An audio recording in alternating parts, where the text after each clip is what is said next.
أشهد أن محمد رسول الله.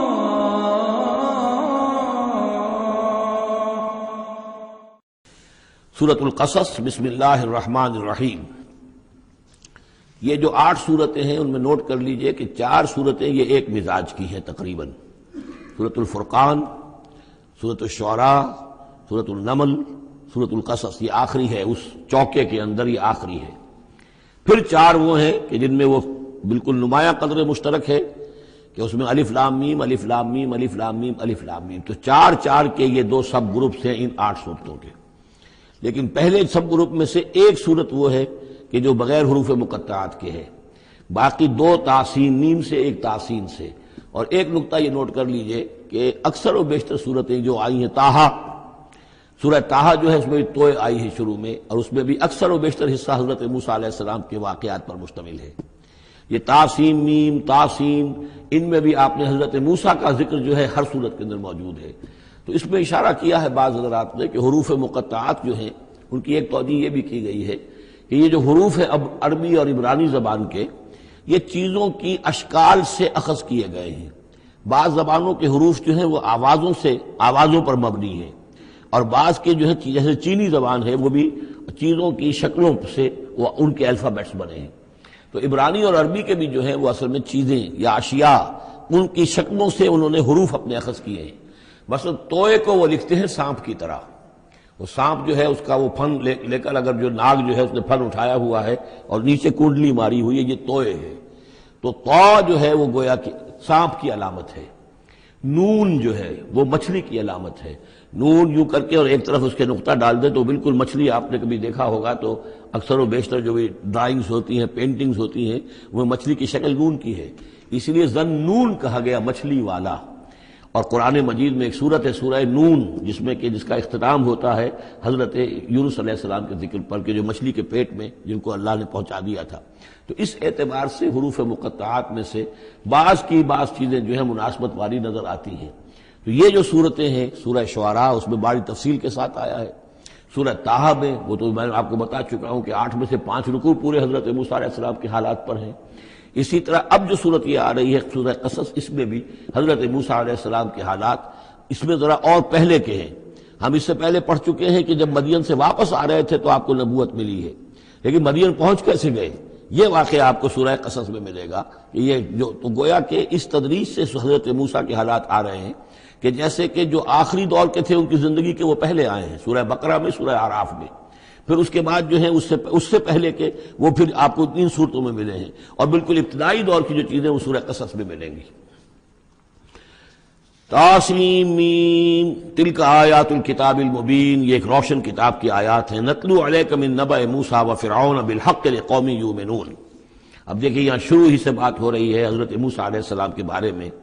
ہم سناتے ہیں آپ کو کچھ احوال موسیٰ کے اور فرعون کے، بالحق، حق کے ساتھ، لقوم یؤمنون، ان لوگوں کے لیے جو ایمان لاتے ہیں یا ایمان لائیں یا ایمان والے ہیں.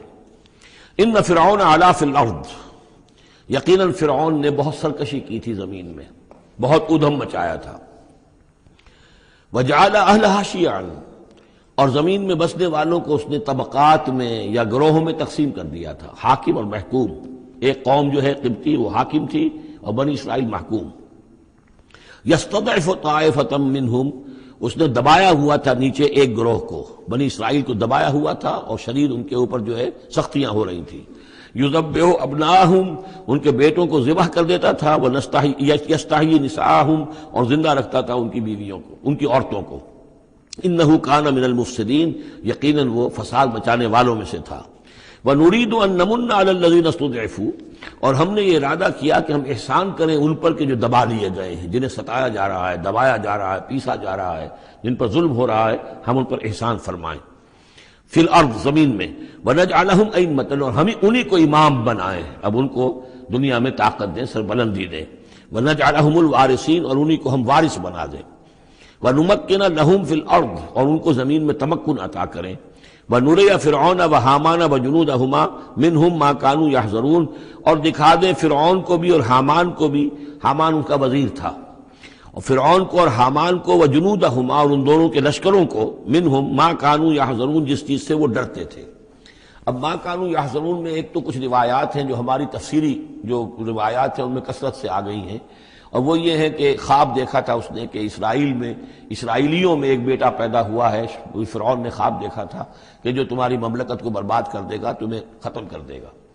اسی خواب کے بعد اس نے، جیسے کہ حضرت مسیح کے بارے میں انجیل میں یہ ہے صراحت کے ساتھ، اور اس کے بعد جو ہے وہ وہاں پہ جو بھی نوزائیدہ بچہ تھا اس کو قتل کرنے کا معاملہ شروع ہو گیا تھا۔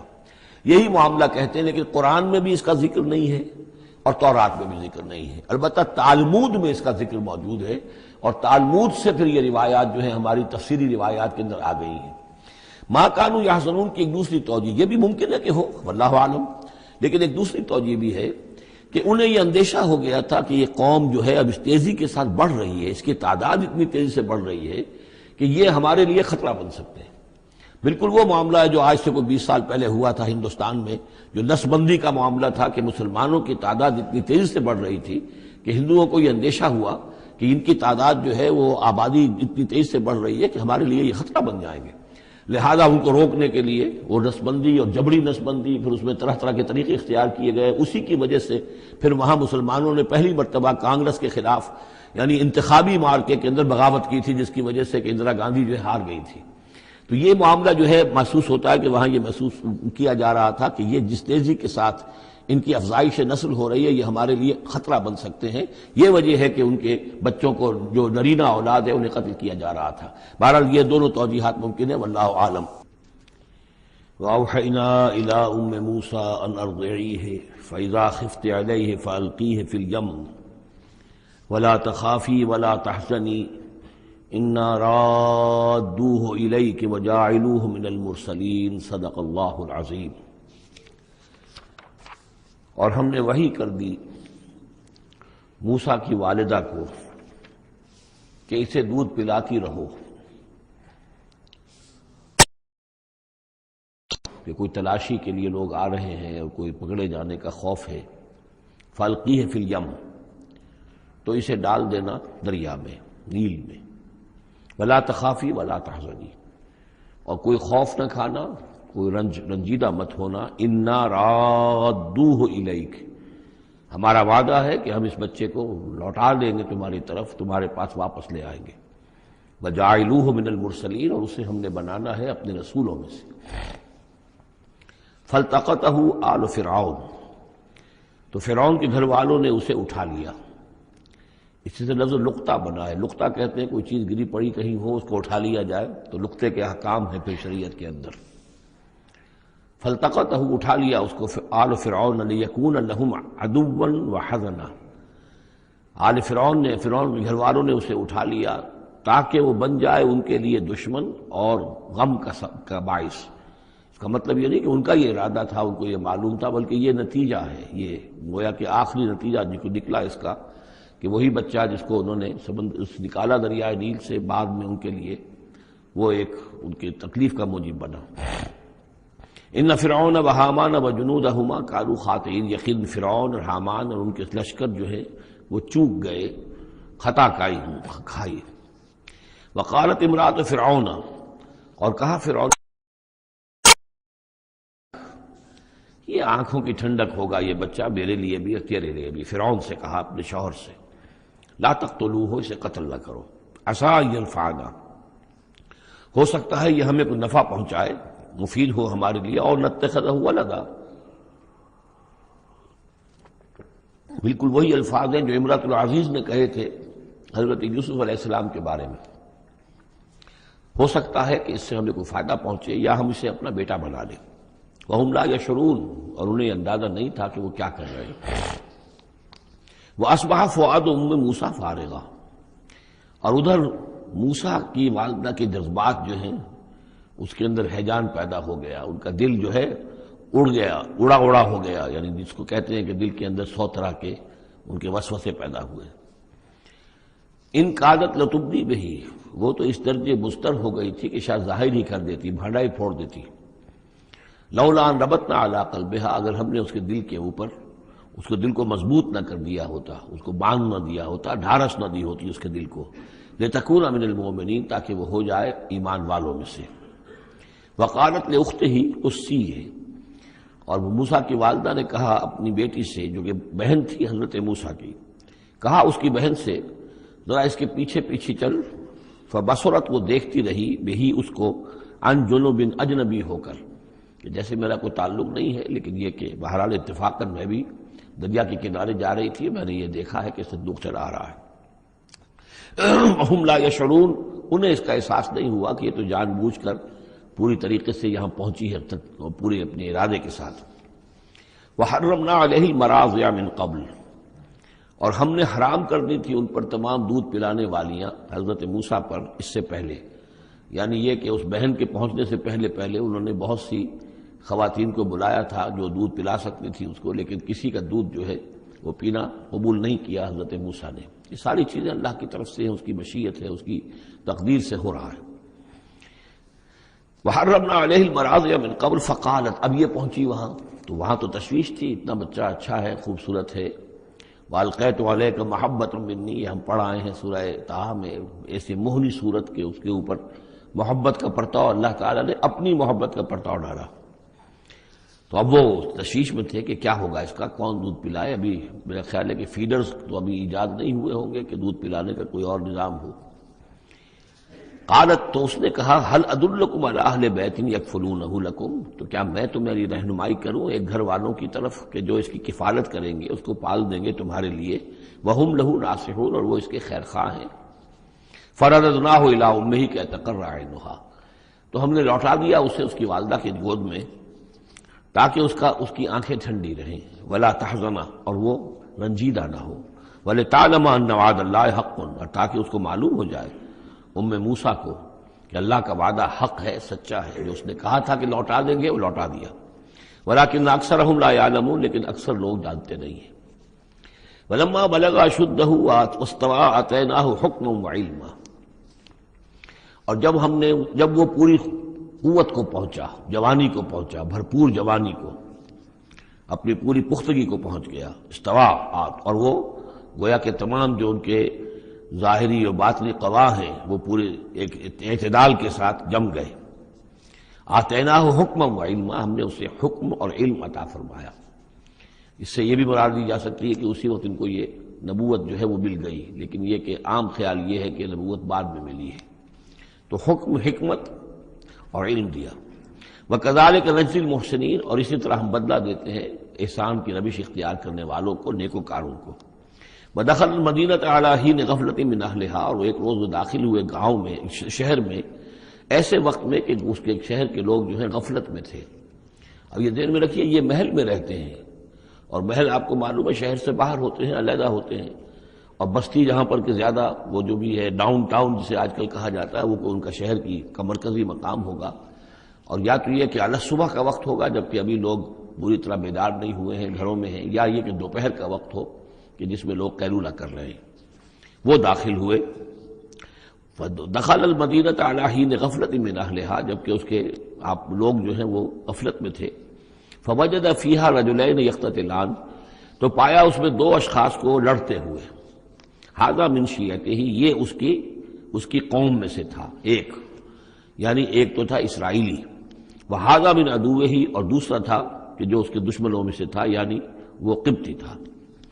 فاستغاثہ الذی من شیعتہ، تو مدد مانگی اور دہائی دی اس شخص نے جو موسیٰ کی قوم میں سے تھا، علی الذی من عدوہ، اس کے مقابلے میں کہ جو دشمن قوم سے تعلق رکھتا تھا۔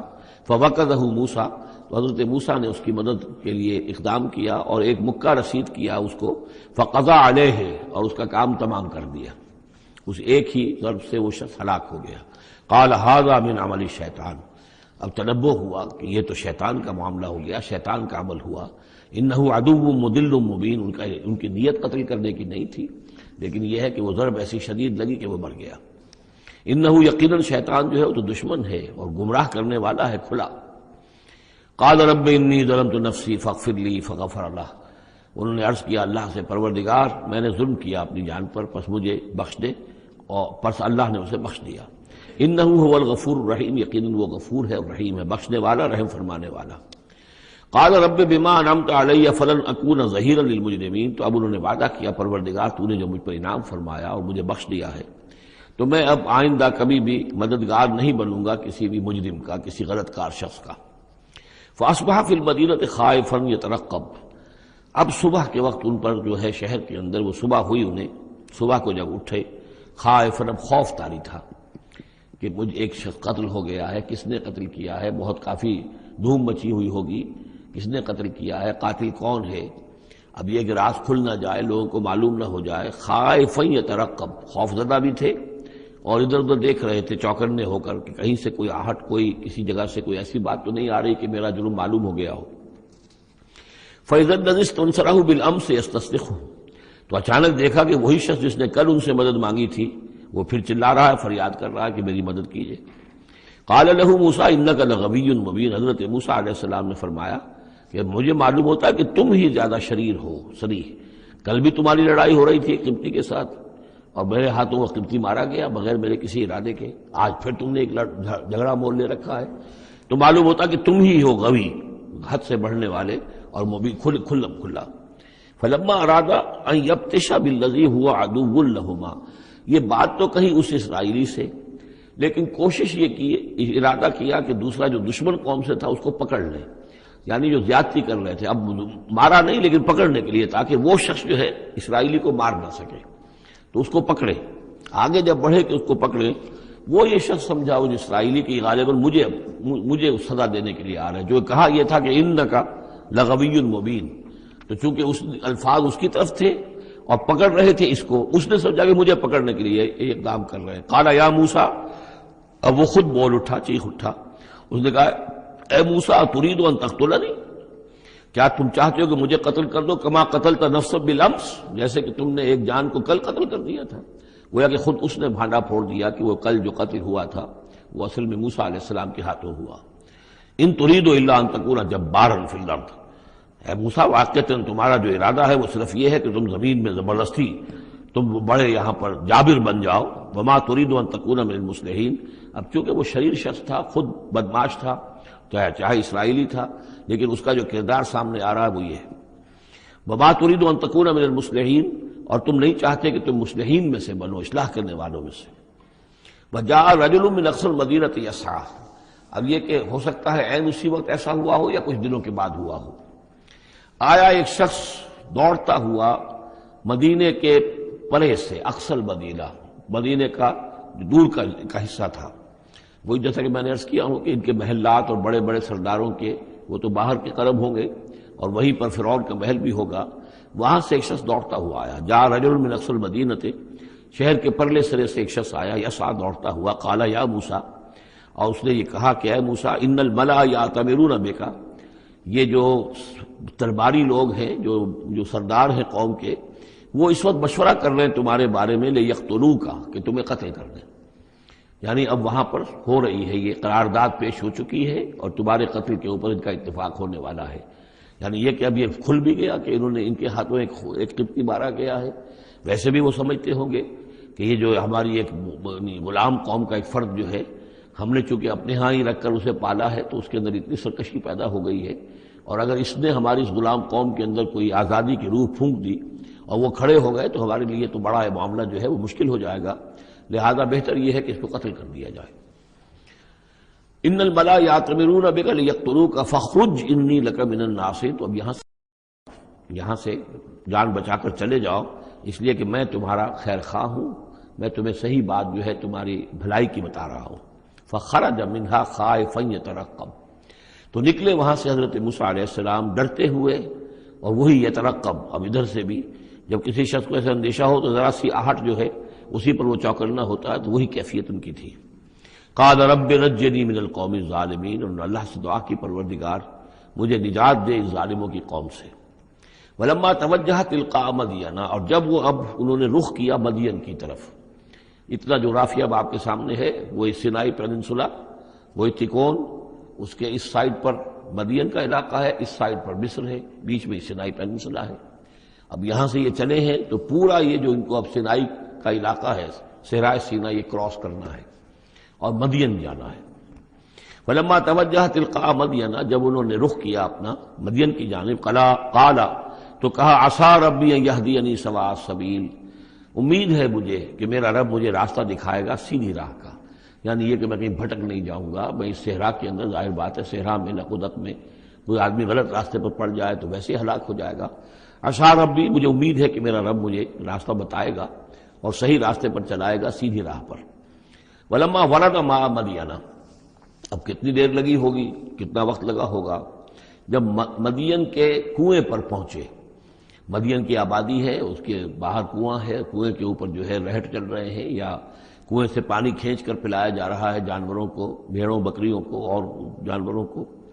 وجد علیہ امتن، پایا انہوں نے وہاں پر ایک قوم کو، ایک گروہ کو، من الناس یسقون، لوگوں میں سے ایک گروہ وہاں جمع تھا اس کنویں پر، پانی پلا رہے تھے۔ کسے پلا رہے تھے؟ اپنے اپنے جانوروں کو، بھیڑیں بکریاں تھیں سب کے پاس، وہ کھینچ کھینچ کر پانی جو ہے وہ کہیں ڈالتے تھے کہ جہاں سے پھر ان کی بھیڑیں بکریاں پانی پیتی تھیں۔ ووجد من دونہم امرأتین تذودان، اور ان کے پرے انہوں نے دیکھا کہ دو عورتیں ہیں جو اپنی بکریوں کو روک کر تھام کر کھڑی ہیں، یعنی بکریاں چاہتی ہوں گی پیاس کی وجہ سے پانی کی طرف آنا، لیکن وہ انہیں روک رہی تھی کہ نہیں ابھی ہماری باری نہیں ہے، رکھیوں روک رہی تھی۔ قال ما خطبکما، حضرت موسیٰ نے ان دونوں سے سوال کیا یہ آپ لوگوں کا کیا معاملہ ہے، کیوں آپ کھڑی ہیں یہاں؟ قالتا لا نسقی حتی یصدر الرعاء، انہوں نے کہا کہ ہم نہیں اپنے اس گلے کو پانی پلا سکتی جب تک کہ یہ تمام چرواہے چلے نہ جائیں۔ یہ چرواہے جو ہیں پانی پلا کے جب چلے جاتے ہیں اپنے گلوں کو لے کر، پھر ہم جاتی ہیں اور جا کر اپنے ان بھیڑوں بکریوں کو پانی پلاتی ہیں۔ وہ ابونا شیخ کبیر، ہمارا والد جو ہے وہ بہت بوڑھے شخص ہیں، ضعیف ہیں، مطلب یہ کہ کوئی مرد، جوان مرد ہے نہیں، والد ہیں گھر میں تو وہ بوڑھے ہیں، یہ کام جو کہ مردوں کی کرنے کا تھا وہ ہمیں عورتوں کو کرنا پڑ رہا ہے۔ اب ظاہر بات ہے کہ ان چرواہوں سے کون جھگڑے، تو اس لیے کہ ہم اس میں جو ہے اپنی باری کے معاملے میں ہم نے یہی طے کیا ہوا کہ یہ سب پانی پلا کے چلے جائیں اپنے اپنے ریوڑ لے کر، تو پھر ہم پانی پلاتی ہیں۔ فسقا لہما، حضرت موسیٰ علیہ السلام تو تھے قوی ہیکل تھے، انہوں نے کہا نہیں، ان کی وہ غیرت جو ہے، انہوں نے پانی پلایا، ادھر ادھر ہٹایا ان کو جو بھی چرواہے تھے، اور ان کو پانی کھینچ کر پلایا ان کی بھیڑوں بکریوں کو۔ ثم تولی الی الظل، اب وہ تو لے کر اپنی بھیڑوں بکریوں کو چلی گئی اپنے گھر، اور یہ پھر کسی سائے کی طرف انہوں نے رخ کیا، پھر مڑے ایک سائے کی طرف، کسی درخت کے سائے میں جا کر بیٹھ گئے، اور انہوں نے اب دعا مانگی۔ قال رب انی لما انزلت الی من خیر فقیر، یہ بڑی اہم دعا ہے، یاد کر لینی چاہیے۔ اے اللہ جو خیر بھی تو میری جھولی میں ڈال دے میں اس کا محتاج ہوں۔ یہ انتہائی عاجزی کی دعا ہے۔ اب ایک شخص ہے، محل میں پلا بڑھا، وہاں سے نکل کے بھاگا ہے جان بچا کر، پورا سینائی پیننسلا کراس کیا ہے، کیا سختیاں جھیلی ہوں گی، اب یہاں پہنچے ہیں، کوئی جاننے والا نہیں، کوئی پہچان والا نہیں، ایک بالکل یوں سمجھیے کہ غربت کی حالت ہے۔ تو اب اس حالت میں ہوتا ہے کہ انسان، ایک تو فقیر وہ ہوتا ہے جو کہتا ہے ٹھسے کے ساتھ میں اتنے پیسے لوں گا، میں 5 روپے سے کم نہیں لوں گا۔ ایک غریب فقیر وہ ہوتا ہے، وہ کہتا ہے کہ مجھے جو بھی دے دیں، میں تو اس قدر محتاج ہوں۔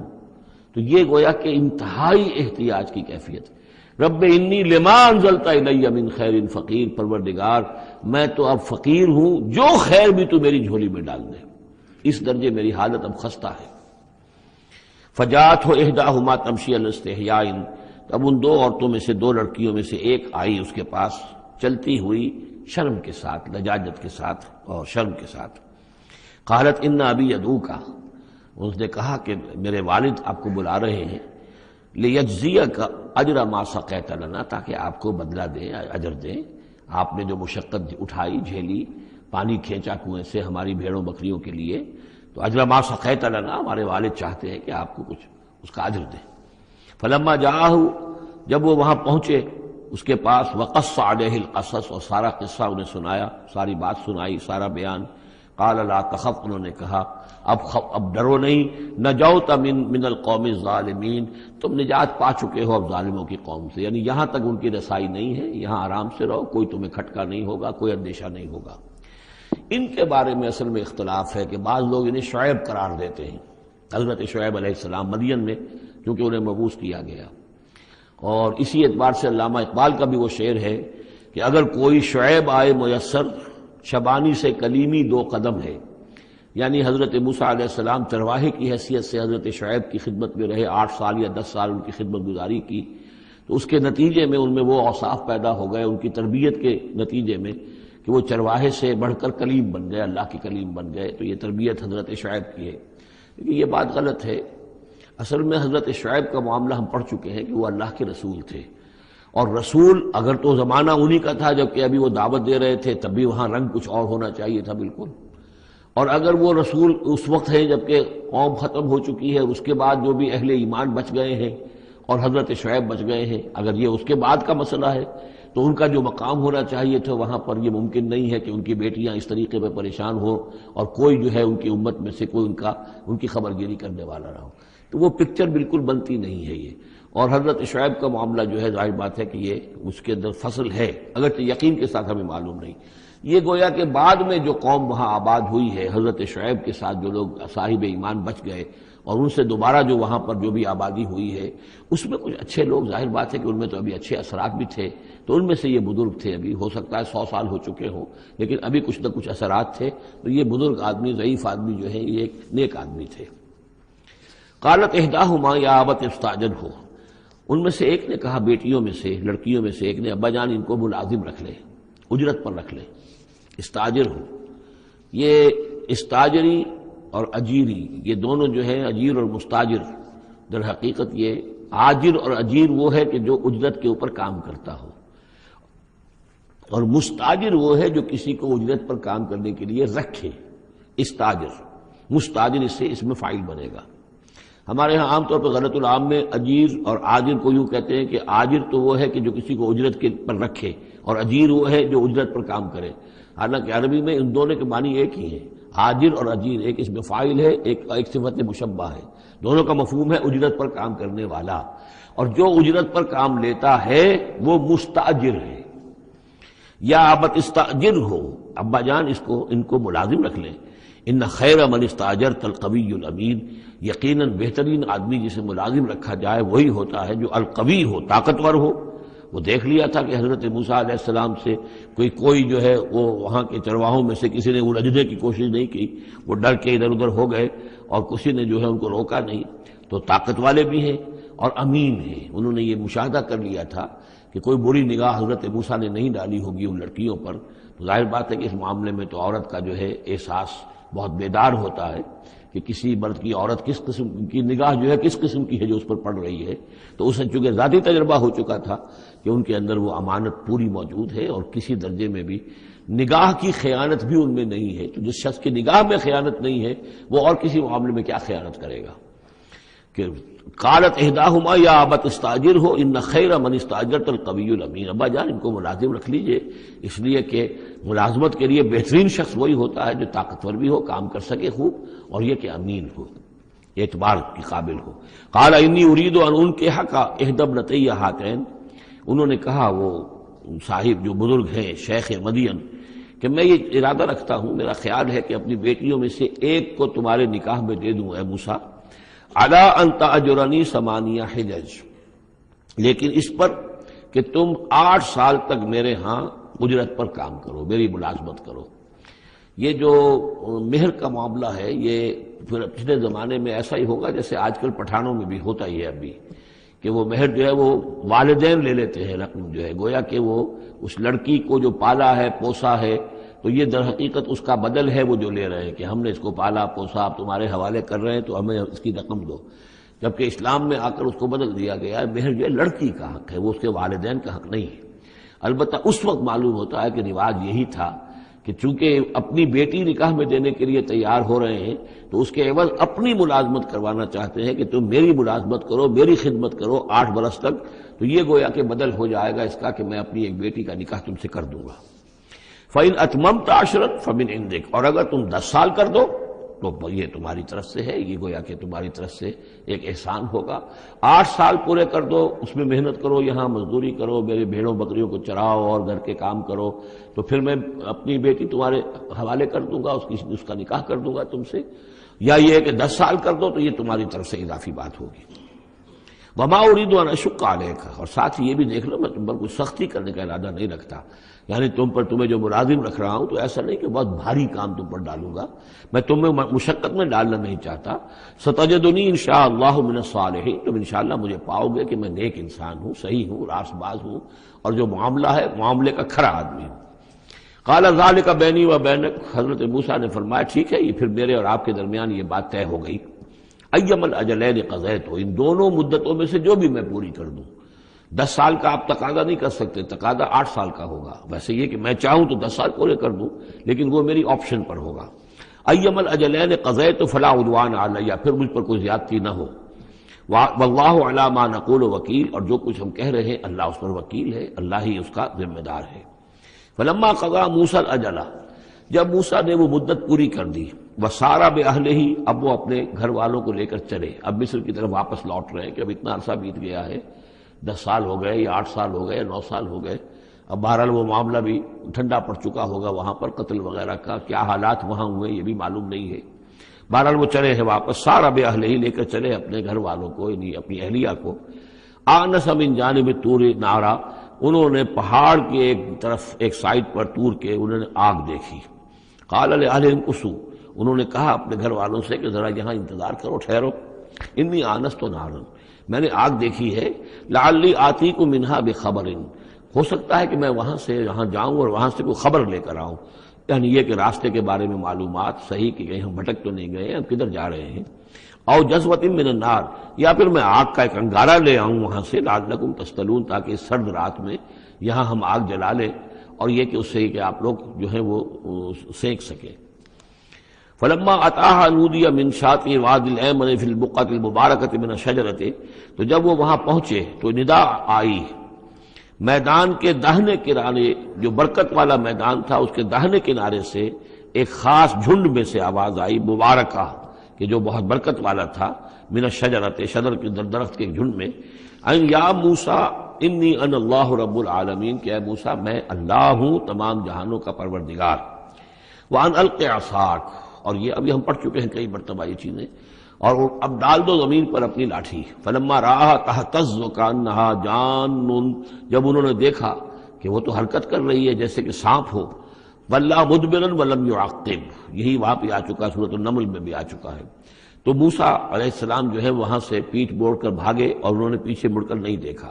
یا موسیٰ اقبل، اللہ نے فرمایا اے موسیٰ نہیں، آؤ، اقبل ولا تخف، اور ڈرو نہیں، انک من الآمنین، یقیناً تم بالکل امن میں ہوگے، تمہیں کوئی غضب نہیں پہنچے گا۔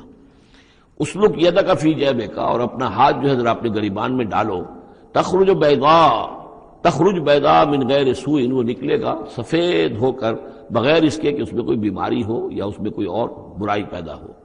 وَاضْمُمْ یدک الیک جناحک من الرہب، اور اگر کبھی تمہیں کوئی خوف لاحق ہو تو ذرا اپنے بازو کو اپنی بغل کے ساتھ اچھی طرح جوڑ لینا۔ یہ گویا کہ کوئی خاص ترکیب بتائی گئی ہے کہ اس طریقے سے خوف کے اثرات جو ہیں وہ زائل ہو جائیں گے۔ فَذَانِکَ بُرْہَانَانِ مِن رَبِّکَ، باقی وہ دو جو ہیں وہ ہم نے تمہیں برہانیں دی ہیں، جو یہ دلیلیں دی ہیں، نشانیاں دی ہیں، معجزے دیے ہیں۔ ذَانِکَ بُرْہَانَانِ مِن رَبِّکَ إِلَىٰ فِرْعَوْنَ وَمَلَئِهِ، کہ اب تم فرعون اس کے سرداروں کے پاس جاؤ، انہم کانوا قوما فاسقین، یقیناً وہ ایک فاسق اور فاجر اور سرکش قوم بن گئے ہیں۔ قال رب انی قتلت منہم نفسا، حضرت موسیٰ نے عرض کیا پروردگار میں نے ان کی قوم کے ایک شخص کو قتل کر دیا تھا، فاخاف ان یقتلون، مجھے تو اندیشہ یہ ہے کہ جیسے ہی میں وہاں جاؤں گا وہ مجھے قتل کر دیں گے۔ یعنی ایک تو یہ کہ میں خاموشی سے جاؤں، جا کر کہیں چھپ جاؤں، کہیں پتہ بھی نہ چلے کہ موسیٰ آ گئے، کہاں آ گئے، کہیں جا کر آباد ہو جاؤں۔ ایک یہ کہ میں جاؤں اور فرعون کے ہاں جاؤں اور جا کر وہاں پیغام پیش کروں، تو اس میں تو مجھے اندیشہ یہ ہے کہ فوری طور پر مجھ پر مقدمہ قائم ہوگا اور مجھے قتل کر دیا جائے گا۔ وَأَخِي ہارون، اور میرا جو بھائی ہارون ہے، میرے بڑے بھائی، ہوا افصح منی لسانا، ان کی زبان مجھ سے زیادہ صاف ہے، وہ گفتگو کرنے میں زیادہ مہارت رکھتے ہیں۔ فَأَرْسِلْهُ مَعِيَّ، تو انہیں بھی میرے ساتھ بھیج دیجئے، رِدْءً، میری مدد کے لیے، یصدقنی، تاکہ وہ میری تصدیق کریں، انی اخاف ان یکذبون، مجھے اندیشہ ہے کہ وہ مجھے جھٹلائیں گے۔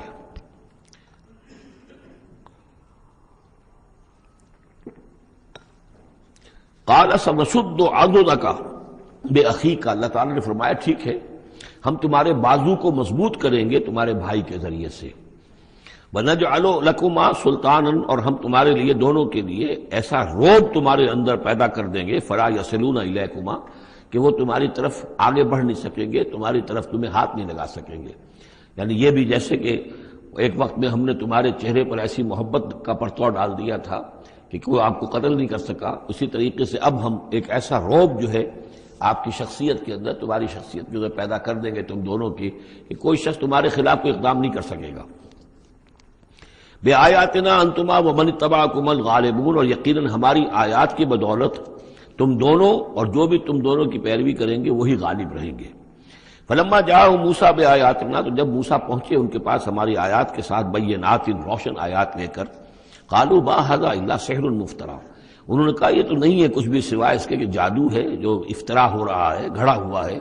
وما سمعنا بھذا فی آبائنا الاولین، اور ہم نے ایسی کوئی بات اپنے پہلے آباء نہیں سنی۔ نئی بات لے کر آئے ہو کہ اللہ جو ہے اس کائنات کا خالق، اس نے کسی کو رسول بنا کر بھیجا ہے اور وہ اس کا نمائندہ ہے اور اس کی بات ماننی پڑے گی، کہ ہم نے تو یہ بات پہلے کبھی سنی نہیں ہے۔ وقال موسیٰ ربی اعلم بمن جاء بالہدی من عنده، موسیٰ نے کہا میرا پروردگار خوب جانتا ہے کہ کون ہدایت لے کر آیا ہے اس کے پاس سے، یعنی اللہ کے علم میں ہے۔ ومن تکون له عاقبۃ الدار، اور میرا رب جانتا ہے کہ کس کے لیے ہے آخرت کا گھر۔ انہ لا یفلح الظالمون، یقینا ظالم فلاح نہیں پاتے۔ وقال فرعون یا ایھا الملأ ما علمت لکم من الہ غیری، اور کہا فرعون نے کہ اے میرے سرداروں، اے میرے درباریوں سرداروں، ما علمت لکم من الہ غیری، میں نہیں جانتا تمہارے لیے اپنے سوا کوئی الہ، میں الہ ہوں تمہارا، میں مالک ہوں، میں خالق تو نہیں لیکن میں ایک رب ہوں یہاں، اس معنی میں کہ میرا حکم ہے، میری حکومت ہے، میری مرضی چلتی ہے، یہ میرا اختیار ہے، اس کے سوا میں کسی کو رب ماننے کو تیار نہیں، کوئی الہ ماننے کو تیار نہیں۔ ما علمت لکم من الہ غیری فاوقد لی یا حامان، تو اے حامان ذرا آگ دے، بھٹا جو ہے اینٹوں کا، اس میں جو تین جو گارے کی اینٹیں ہیں ان کو ذرا پکاؤ بھٹے کے اندر، آگ لگاؤ۔ فاجعل لی صرحا، اور پھر میرے لیے ایک بہت بڑی عمارت بناؤ۔ لعلی اطلع الی الہ موسیٰ، یہ موسیٰ جو کہتا کہ اللہ ہے اور وہ آسمانوں پر ہے، تو میں ذرا اونچا ہو کر دیکھوں تو صحیح، جھانکوں تو صحیح آسمانوں میں، ایک ایسی اونچی عمارت کے اوپر چڑھ کر کہ میں دیکھوں کہ میں موسیٰ کے الہ کو میں جھانکنے کی کوشش کروں۔ وَإِنِّي لَأَظُنُّهُ مِنَ الْكَاذِبِينَ، اور میں تو سمجھتا ہوں کہ وہ جھوٹ بول رہا ہے۔ وَاسْتَكْبَرَ هُوَ وَجُنُودُهُ، استکبار کیا، گھمنڈ کیا، تکبر کیا اس نے بھی اور اس کے لشکروں نے بھی، فی الارض، زمین میں، بغیر الحق، نا حق، انہیں کوئی اختیار، کوئی حق اس کا حاصل نہیں تھا۔ وَظَنُّوا أَنَّهُمْ إِلَيْنَا لَا يُرْجَعُونَ، اور انہوں نے یہ گمان کیا کہ وہ ہماری طرف لوٹائے نہیں جائیں گے۔ فَأَخَذْنَاهُ وَجُنُودَهُ فَلَمَزْنَاهُمْ فِي الْيَمِّ، تو ہم نے پکڑا اس کو اور اس کے لشکروں کو اور ہم نے ان کو پھینک دیا پھر سمندر میں۔ فَانظُرْ كَيْفَ كَانَ عَاقِبَةُ الظَّالِمِينَ، تو دیکھو کیسا انجام ہوا ظالموں کا۔ وَجَعَلْنَاهُمْ أَئِمَّةً يَدْعُونَ إِلَى النَّارِ، اور ہم نے انہیں بنا دیا امام کہ جو لوگوں کو آگ کی طرف بلانے والے تھے، یعنی فرعون اور اس کے درباری لوگوں کو آگ کی طرف بلانے والے بن گئے۔ وَيَوْمَ الْقِيَامَةِ لَا يُنصَرُونَ، اور قیامت کے دن ان کی کوئی مدد نہیں کی جائے گی۔ وَأَتْبَعْنَاهُمْ فِي هَذِهِ الدُّنْيَا لَعْنَةً، اور ہم نے اس دنیا میں بھی ان کے پیچھے لعنت لگا دی ہے، لعنت رکھ دی ہے جو ان کا پیچھا کر رہی ہے۔ وَيَوْمَ الْقِيَامَةِ هُمْ مِنَ الْمَقْبُوحِينَ، اور قیامت کے دن یقیناً وہ بہت ہی برائی کی کیفیت میں ہوں گے۔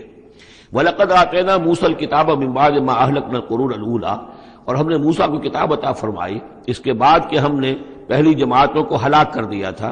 بصائر للناس، ہم نے یہ کتاب دی ہے سجھانے کے لیے، آنکھیں کھولنے کے لیے لوگوں کی، وہدن، اور رہنمائی دینے والی، ورحمتن، اور رحمت، لعلہم یتذکرون، تاکہ وہ یاد رکھیں، نصیحت اخذ کریں، ہوش کریں، دھیان دیں۔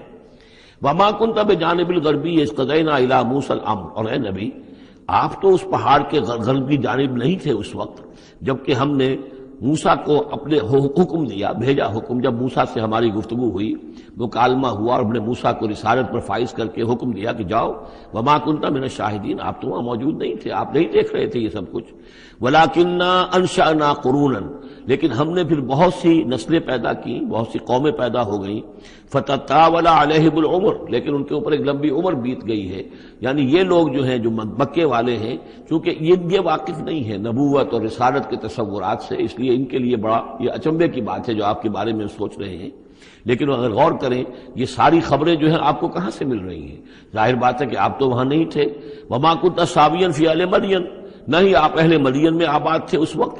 تتلو علیہم آیاتنا، کہ اس وقت آپ موجود ہوں مدین میں جب وہ ماجرا ہوا اور حضرت موسیٰ وہاں پہنچے اور پھر وہ اس شیخ مدین کے گھر میں رہے ہیں. آپ تو ان چیزوں سے واقف نہیں تھے. ساویاً فی اہل مدین تتلو علیہم آیاتنا ولکننا کننا مرسلین، بلکہ یہ تو ہم ہیں بھیجنے والے. ہم جس کو چاہتے ہیں رسول بناتے ہیں، اور جس کو ہم رسول بناتے ہیں پھر اس سے ہم غیب کی خبریں دیتے ہیں، پچھلی بھی آئندہ ہونے والے واقعات کی بھی خبریں دیتے ہیں، اور ساری تعلیمات اور ہدایت کے لیے ضروری ہدایات دیتے ہیں. وما كنت بجانب الطور اذ نادینا، اور آپ تو نہیں تھے اس پہاڑ کے اس سائڈ پر، اس ایک جانب جبکہ ہم نے پکارا تھا.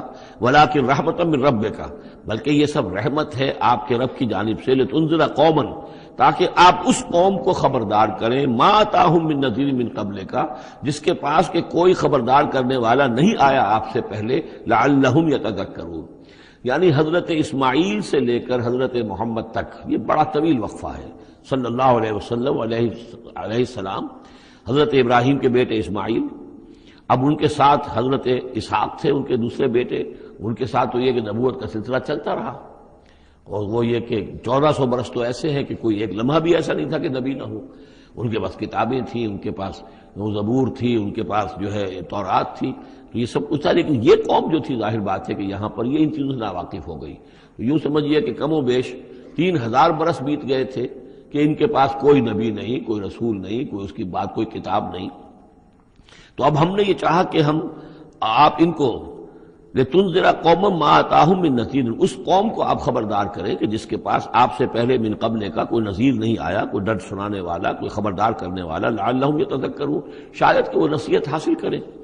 ولولا ان تصیبہم مصیبۃ بما قدمت ایدیہم، اور اتنی بات کے لیے کہ ان کے اوپر کوئی مصیبت نہ آ جائے ان کے تمام اعمال کی وجہ سے. فیقولوا ربنا، اور اگر مصیبت آ جاتی، لولا ان تصیبہم مصیبۃ بما قدمت ایدیہم، یہ مضمون آ چکا ہے سورہ طٰہٰ میں بھی، کہ اگر رسول بھیجے بغیر ہماری طرف سے عذاب آ جاتا تو یہ عذر کرتے کہ صاحب ہمیں متنبع نہیں کیا گیا، ہمیں خبردار نہیں کیا گیا، ہم پر اتمام حجت نہیں کیا گیا، عذاب کیسے آ گیا.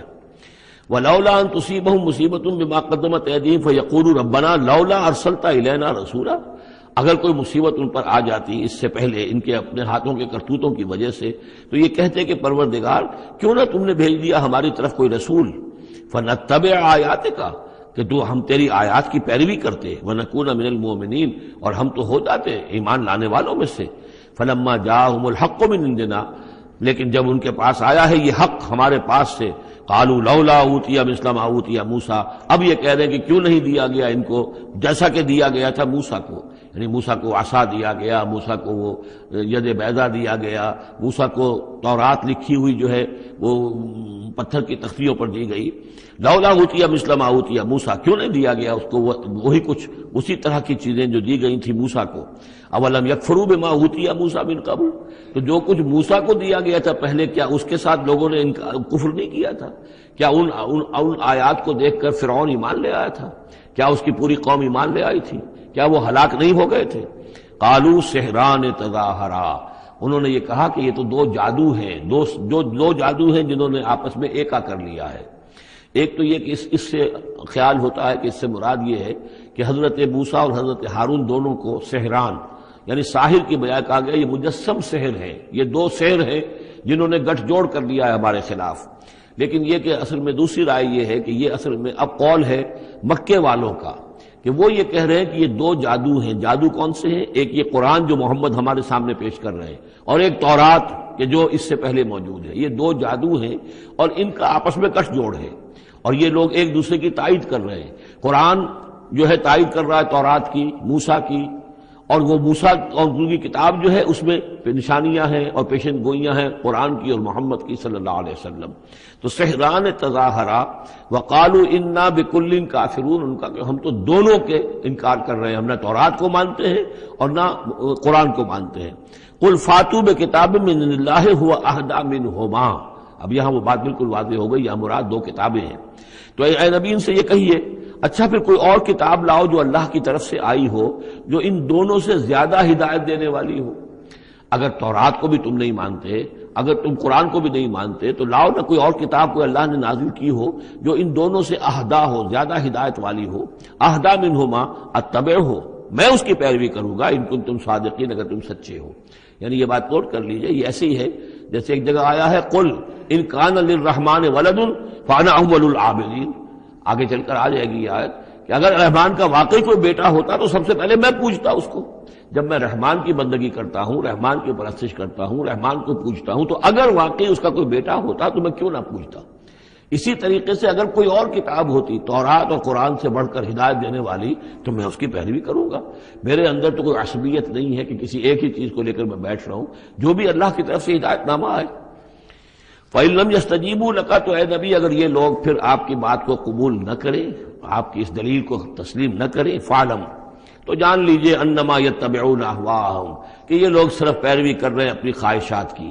ومن اضل ممن اتبع ہواہ، اور اس شخص سے بڑھ کر گمراہ اور بھٹکا ہوا کون ہوگا جو اپنی خواہش نفس کی پیروی کر رہا ہو، بغیر ہدی من اللہ، بغیر اس کے کہ اس کے پاس اللہ کی طرف سے کوئی ہدایت نامہ ہو، اللہ کی طرف سے کوئی ہدایت اور رہنمائی ہو. ان اللہ لا یہدی القوم الظالمین، یقیناً اللہ تعالیٰ ایسے ظالم قوم کو ہدایت نہیں دیتا. وَلَقَدْ وَصَّلْنَا لَهُمُ الْقَوْلَ لَعَلَّهُمْ يَتَذَكَّرُونَ، اور ہم پے بپے بھیجتے رہے اپنے رسول، اور ان کے لیے ان کی دعوت آتی رہی تاکہ یہ نصیحت اخذ کریں. اور یہاں وصلنا سے مراد خاص طور پر سہران تظاہرہ بھی ہو سکتا ہے کہ یہ ایک سلسلہ ہے، سلسلۃ الذہب ہے، اس کے اندر وصل ہے، یہ جڑے ہوئے ہیں. یہ تورات اور زبور اور انجیل اور قرآن یہ تو اصل میں ایک ہی سنہری زنجیر کی کڑیاں ہیں. وَلَقَدْ وَصَّلْنَا لَهُمُ الْقَوْلَ، ہم نے اپنی اس بات کو، اپنی ہدایت کو، اپنی وحی کو اس طریقے سے جوڑا ہے ایک زنجیر کی شکل میں تاکہ یہ لوگ اس سے نصیحت اخذ کریں. الذین آتیناہم الکتاب من قبلہ ہم بہ یؤمنون، اور جن لوگوں کو ہم نے اس سے پہلے قرآن سے پہلے کتاب دی تھی ان میں بھی وہ لوگ ہیں کہ جو اس پر ایمان رکھتے ہیں، جو دل سے مانتے ہیں کہ یہ اللہ کا کلام ہے. وَإِذَا يُتْلَىٰ عَلَيْهِمْ قَالُوا آمَنَّا بِهِ، اور جب انہیں یہ پڑھ کر سنایا جاتا ہے قرآن مجید وہ کہتے ہیں ہم اس پر ایمان لائے.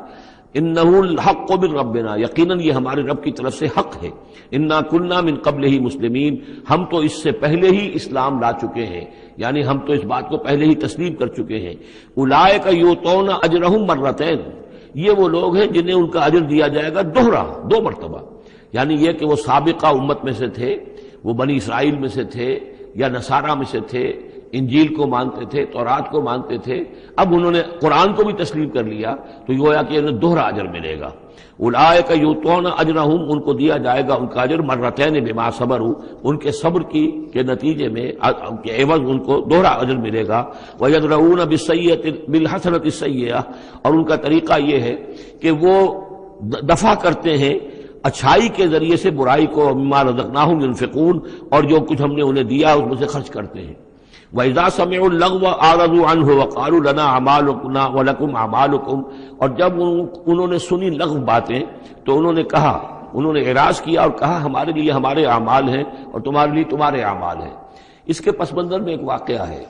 یہ آپ کو معلوم ہے کہ جو پہلی ہجرت ہوئی تھی تو وہ ابیسینیا کی طرف تھی، حبشہ کی طرف تھی، تو وہاں کچھ لوگ ایمان لے آئے تھے اور کچھ عرصے کے بعد وہاں سے ایک وفد آیا ہے حضور صلی اللہ علیہ وسلم سے ملاقات کے لیے. ظاہر بات ہے جو ایمان لائے ہیں اب ان کے دل میں کتنی خواہش ہوگی کہ حضور سے ملنے کے لیے آئیں.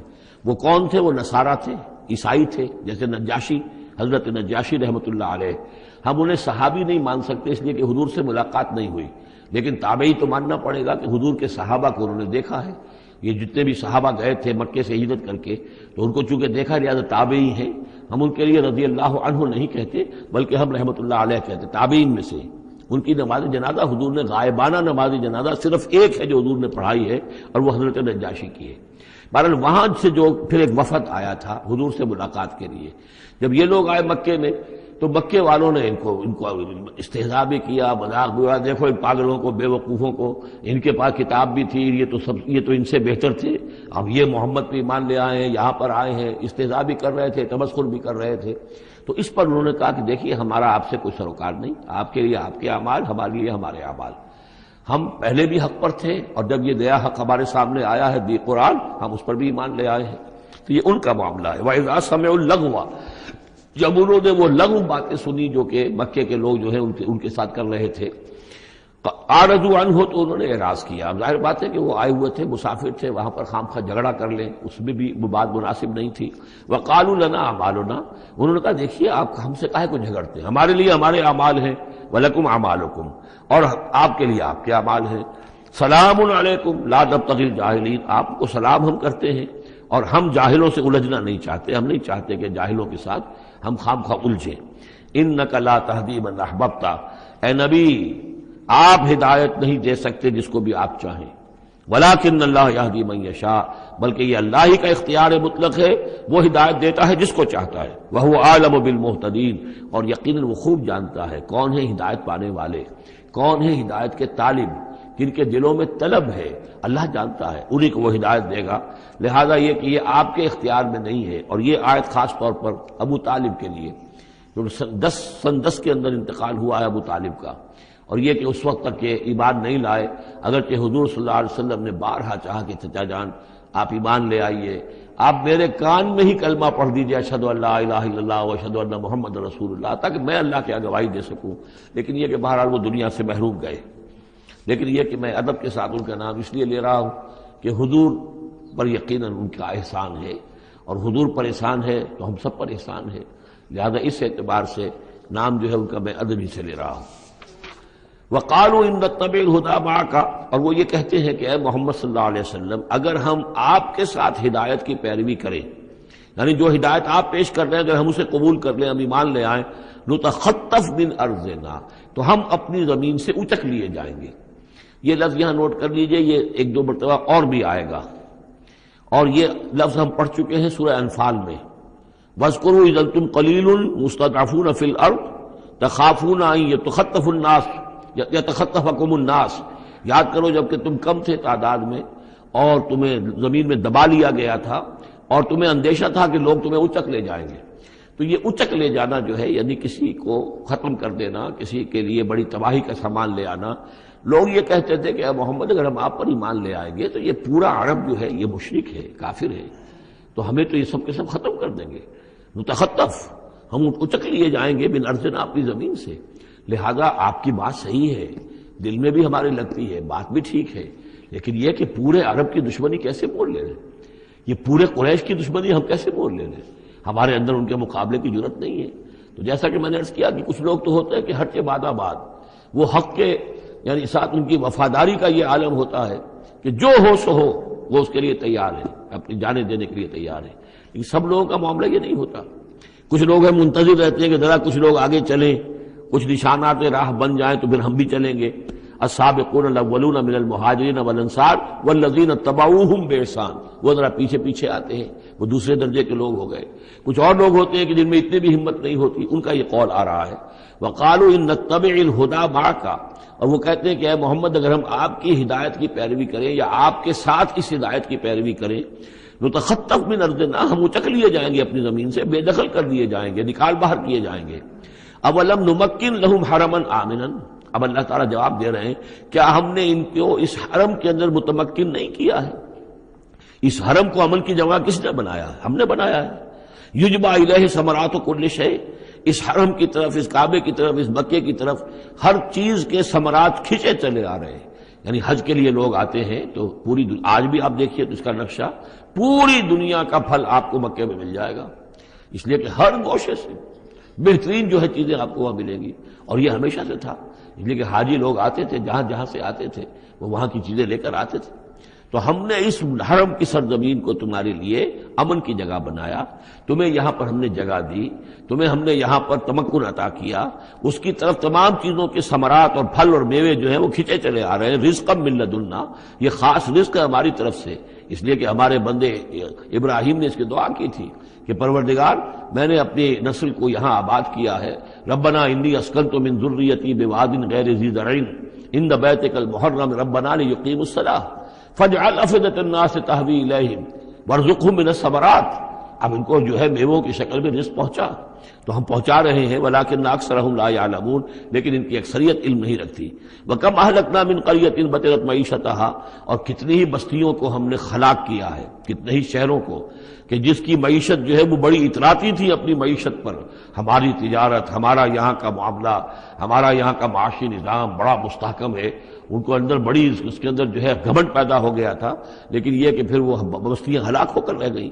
فَتِلْكَ مَسَاكِنُهُمْ لَمْ تُسْكَنْ مِنْ بَعْدِهِمْ إِلَّا قَلِيلًا، تو دیکھ لو اب ان کے مسکن، ان کے کھنڈرات موجود ہیں کہ ان کے بعد اس میں رہنے والے نہیں ہوئے ان میں رہنے والے اس کے بعد مگر بہت تھوڑے سے۔ وَكُنَّا نَحْنُ الْوَارِثِينَ، اور ہم ہی ہوئے وارث، پوری زمین کے وارث تو ہم ہی ہیں۔ وَمَا كَانَ رَبُّكَ مُهْلِكَ الْقُرَىٰ، یہ وہ بات اب دوبارہ آ گئی جو سورہ بنی اسرائیل میں آئی تھی، وَمَا كُنَّا مُعَذِّبِينَ حَتَّىٰ نَبْعَثَ رَسُولًا، ہم عذاب نہیں بھیجتے رہے ہیں جب تک کہ رسول کی بعثت نہ کر دیں، رسول آئے حق کا حق ہونا واضح کر دے، حق کو مبرہن کر دے، حجت قائم کر دے، پھر عذاب آتا تھا، اگر اس کے باوجود وہ قوم اپنے کفر پر اڑی رہتی تھی۔ وَمَا كَانَ رَبُّكَ مُهْلِكَ الْقُرَىٰ، اور نہیں ہے آپ کا پروردگار ایسا کہ وہ بستیوں کو غارت کر دے اور برباد کر دے، حتیٰ یبعث فی امہا رسولا، یہاں اب اس لفظ کا اضافہ ہو گیا، جب تک کہ ان بستیوں کی مرکزی بستی میں کسی رسول کو نہ بھیج دے۔ اس لیے کہ ظاہر بات ہے کہ ایک ایک گاؤں، ایک ایک بستی، ایک ایک شہر میں تو ممکن نہیں ہے، ہر ملک جو ہے اس کا ایک دائرہ ہوتا ہے، اور اس دائرے کے اندر جو ہے ایک شہر جو بڑا مرکزی اہمیت کا حامل ہوتا ہے، تو اس امہا جو اس کا مرکزی شہر ہو، اس کے اندر جب تک ہم رسول کا نہ بھیج دیں، اور رسول کیا کرتا تھا، یتلو علیہم آیاتنا، جو تلاوت کرتا تھا، سناتا تھا انہیں ہماری آیات، وما كنا مہلک القریٰ الا واہلھا ظالمون، اور ہرگز ہم نہیں تھے بستیوں کو ہلاک کرنے والے مگر اس بنا پر کہ اس کے رہنے والے، اس میں جو آباد تھے وہ ظالم تھے، گناہگار تھے، مشرک تھے اور کافر تھے۔ وما اوتیتم من شیء فمتاع الحیات الدنیا، تو جو بھی کچھ تمہیں دیا گیا ہے، جو بھی ساز و سامان تمہیں ملا ہے، جو بھی کچھ ملا ہے، وہ اس دنیا کی زندگی کا سامان ہے، برتنے کی چیزیں ہیں، وزینتها، اور اس کی زینت ہے، یہ دنیا کی زندگی بھی عارضی ہے اور یہ سامان بھی عارضی ہے۔ وما عند اللہ خیر وابقیٰ، اور جان لو کہ جو اللہ کے پاس ہے وہ یقیناً بہت بہتر ہے اور باقی رہنے والا ہے، اس کو دوام ہے۔ افلا تعقلون، تو کیا تم عقل سے کام نہیں لیتے؟ افمن وعدناہ وعدا حسنا فهو لاقیہ، کیا بھلا وہ شخص جس سے کہ ہم نے اچھا وعدہ کیا ہے، جس سے کہ اس کی ملاقات ہوگی، اس کو اپنا وہ وعدہ مل جائے گا، اللہ نے جن جن چیزوں کا وعدہ کیا ہے اللہ تعالیٰ اس کو وہ چیزیں دے گا اور پہنچا دے گا۔ کمم متعناہ متاع الحیات الدنیا، کیا وہ اس جیسا ہو جائے گا جس سے ہم نے دنیا کی زندگی کا ساز و سامان دے دیا؟ ثم ہوا یوم القیامت من المحضرین، پھر وہ قیامت کے دن گرفتار ہو کر آ جائے۔ تو ایک وہ آدمی ہے کہ جو اللہ تعالیٰ کی رحمت کے سائے میں ہوں گے قیامت میں اور آخرت میں، اور ایک یہ کہ دنیا میں تو کچھ مزے کر لیے ہیں، گلچھرے اڑا لیے ہیں، عیش کر لیے ہیں، کوئی وہ چلت پھرت ان کی ہو گئی ہے، ان کی شہرتیں بھی ہو گئیں اور ان کے پاس کچھ عارضی طور پر کچھ اختیارات بھی آ گئے، لیکن پھر قیامت کے دن جو ہے وہ گرفتار ہو کر لائے جائیں گے بیڑیاں پہنائے ہوئے۔ وَيَوْمَ يُنَادِيهِمْ فَيَقُولُ أَيْنَ شُرَكَائِيَ الَّذِينَ كُنتُمْ تَزْعُمُونَ، اور جس دن کہ اللہ انہیں پکارے گا اور کہے گا کہ کہاں ہیں میرے وہ شرکاء جن کا کہ تمہیں زوم ہو گیا تھا، تمہیں گمان ہو گیا تھا، جن کے بارے میں تم سمجھتے تھے کہ وہ میرے شریک ہیں۔ قال الذین حق علیہم القول، تو وہ لوگ کہ جن کے جو عذاب کے قول کے مستحق ہو چکے، عذاب کے فیصلے کے مستحق ہو چکے، وہ کہیں گے ربنا ہؤلاء الذین اغوینا، کہیں گے یہ ہیں وہ لوگ جنہوں نے ہم کو بہکایا تھا۔ اب یہ ہو سکتے ہیں کہ وہ شیاطین جن بھی ہوں اور شیاطین انس بھی ہوں، طاغوت بھی ہوں، یہاں کے لیڈر بھی ہوں، غلط راستوں کی طرف لے کے جانے والے لوگ، ان سب کو کہیں گے ان لوگوں نے ہمیں بہکایا اور ہمیں غلط راستے پر ڈالا۔ اغویناہم کما غوینا، پھر وہ کہیں گے ہم نے انہیں گمراہ کیا جیسے ہم خود گمراہ تھے، یعنی ہم خود ہدایت پر ہوتے تو انہیں ہدایت دیتے۔ تبرأنا الیک، ہم اے اللہ تیری جناب میں تبرہ کر رہے ہیں ان سے، ہم برات ہیں، ما کانوا ایانا یعبدون، یہ ہمیں نہیں پوجتے تھے، یہ کچھ جو بھی کہہ رہے ہیں ہمیں کچھ معلوم بھی نہیں تھا کہ یہ اس طریقے سے، البتہ یہ کہ ان میں سے وہ بھی ہوں گے جو کہیں گے کہ ہم خود گمراہی میں تھے اس لیے ہم نے گمراہ کیا۔ تو یہ گویا کہ گڈمڈ ہے، شیاطین جن بھی ہوں گے جن کی طرف اشارہ کر کے کچھ لوگ انہوں نے ہمیں برباد کیا، ان کا جواب تو یہ ہوگا کہ اگر ہم ہدایت پر ہوتے تو تمہیں ہدایت دیتے۔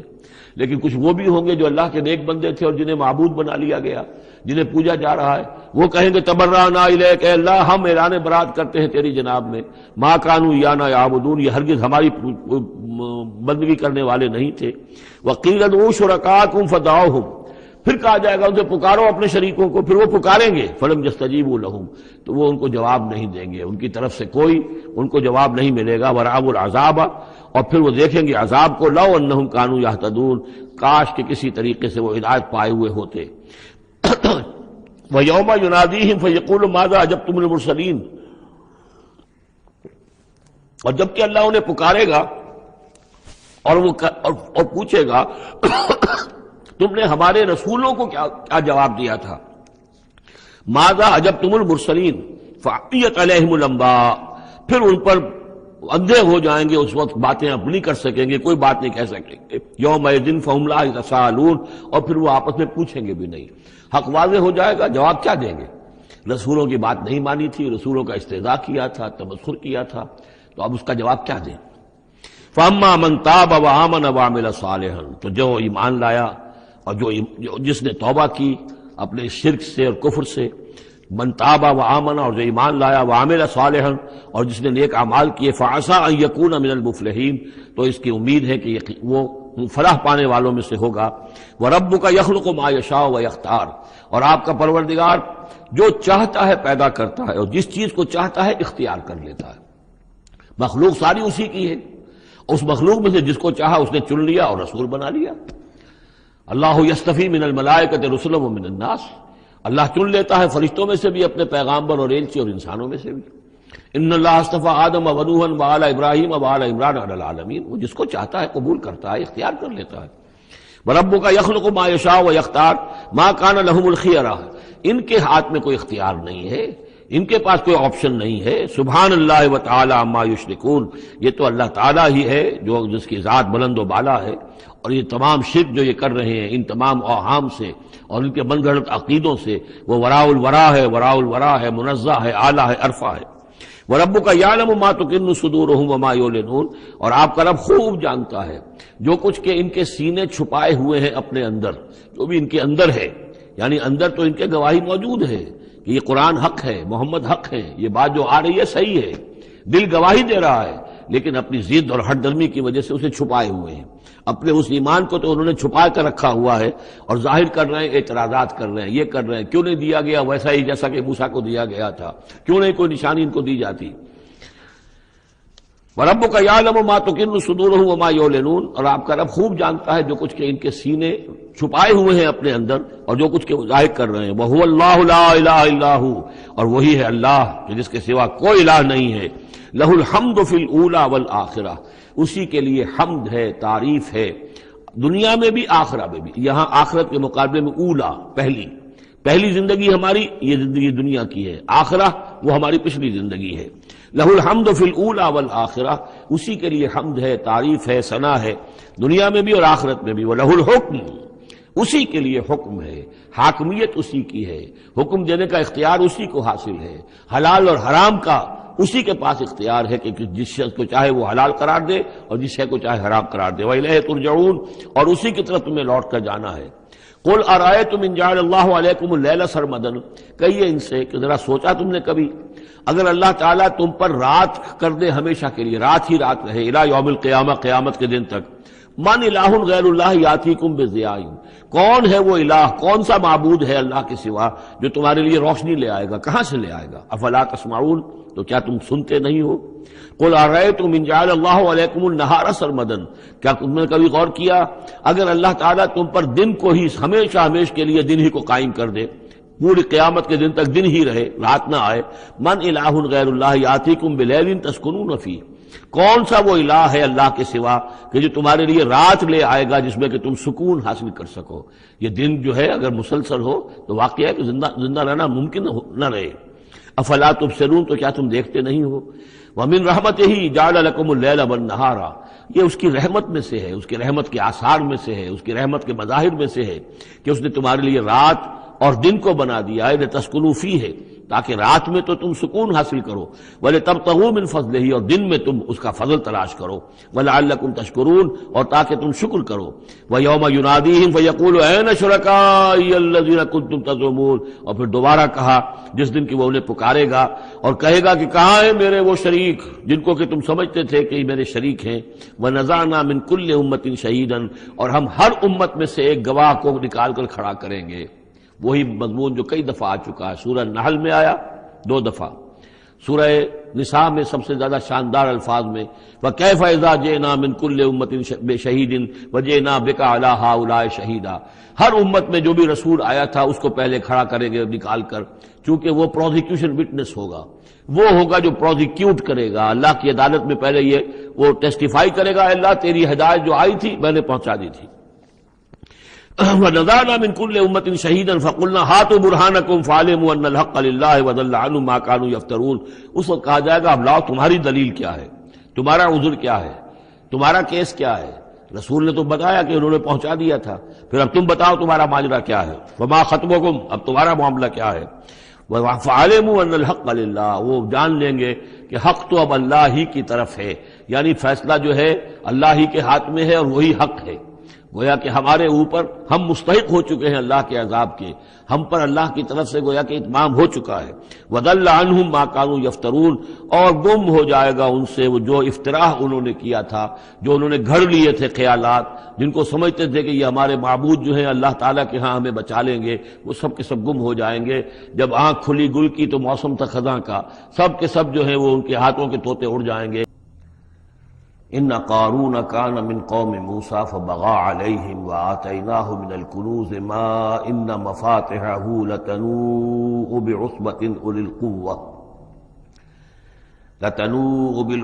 اولی القوة اذ قال له قومه لا تفرح ان اللہ لا يحب الفرحین وابتغ فيما آتاك الله الدار الآخرة ولا تنس نصيبك من الدنيا وأحسن كما أحسن الله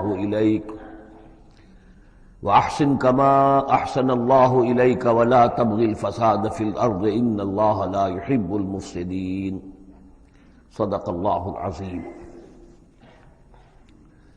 اس سے پہلے کہ ہم سورہ قصص کے جو بقیہ 2 رکوع رہ گئے ہیں ان کا ترجمہ کریں، ایک بات کی وضاحت ضروری ہے۔ میں نے کل عرض کیا تھا کہ حضرت موسیٰ علیہ السلام اور مدین کے اس بزرگ کے درمیان جو معاملہ ہوا تھا کہ انہوں نے اپنی بیٹی کے نکاح کے عوض حضرت موسیٰ سے یہ چاہا کہ وہ 8 سال تک ان کی خدمت کریں، تو اس کے ساتھ ہی میں نے یہ کہہ دیا تھا کہ ہمارے ہاں بھی پختونوں میں پٹھانوں میں یہ رواج ہے کہ وہ بیٹی جب دیتے ہیں تو کچھ رقم لیتے ہیں، اور وہ جو مہر جو ہے وہ بیٹی کے حق کو نہیں بلکہ خود وہ والدین رکھ لیتے ہیں، والد رکھ لیتا ہے۔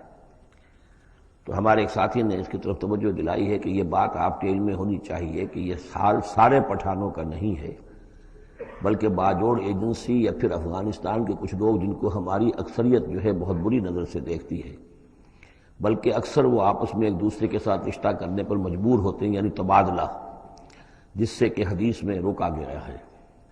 یہ واقعہ ہے کہ یہ چیزیں جو ہے میں سمجھتا ہوں کہ اس میں یہ وضاحت ہو گئی ہے تو اچھا ہے کہ اس سب کا معاملہ نہیں ہے۔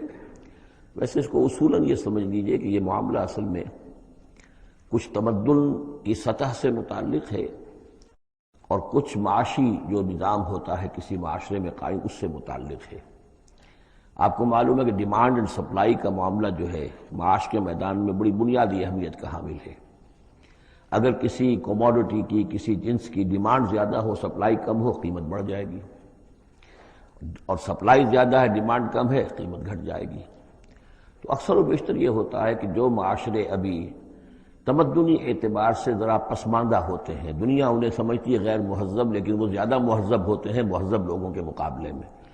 ان کے ہاں انسانی کردار زیادہ ہوتا ہے، سچ بولنے کا معاملہ، ایفاء عہد کا معاملہ، زبان دے دی ہے تو اب پیچھے نہیں ہٹنا ہے، اور یہ کہ مہمان آیا ہے تو چاہے خود بھوکے رہ لینا ہے، اس کو کھلانا ہے۔ یہ جو ابھی جو لوگ مہذب نہیں ہوئے ہوتے، اس معنی میں میں کہہ رہا ہوں جس معنی میں کہ آج کل یہ لفظ استعمال ہوتا ہے، جو ابھی گویا کہ تمدنی ارتقاء کے نچلے مراحل میں ہوتے ہیں، ان میں یہ چیزیں آپ کو زیادہ ملیں گی۔ اور دوسری بات یہ ملے گی کہ ان میں مردوں کی تعداد زیادہ ہوتی ہے، عورتوں کی تعداد بہت کم ہوتی ہے۔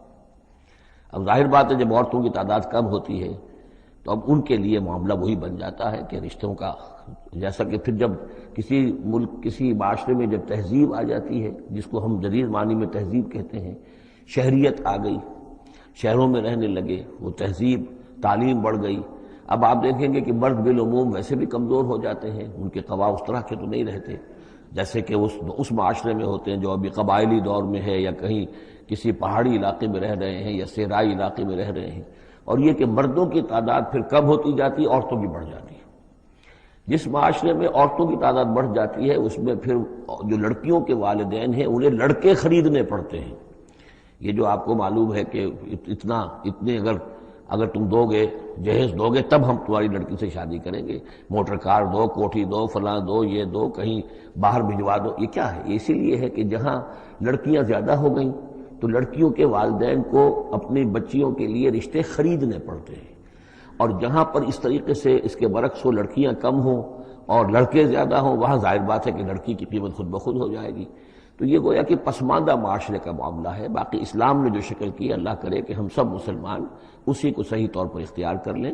باقی جو ہمارے اس رفیق نے یہ وضاحت کی ہے وہ میں نے آپ کو سنا دی ہے۔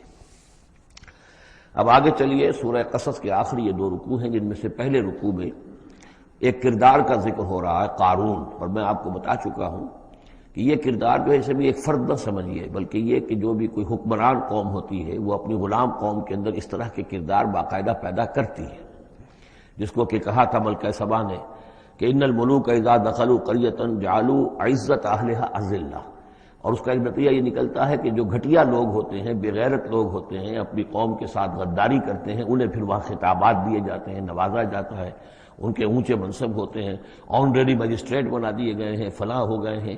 یہ سب کون تھے؟ یہ انگریزوں نے در حقیقت ہندوستان میں اپنی جو حکومت کو مضبوط کرنے کے لیے یہ ایک طبقہ جو ہے ہندوستانیوں میں سے ڈیولپ کیا تھا، اس طبقے کا یہ کردار ہے قارون۔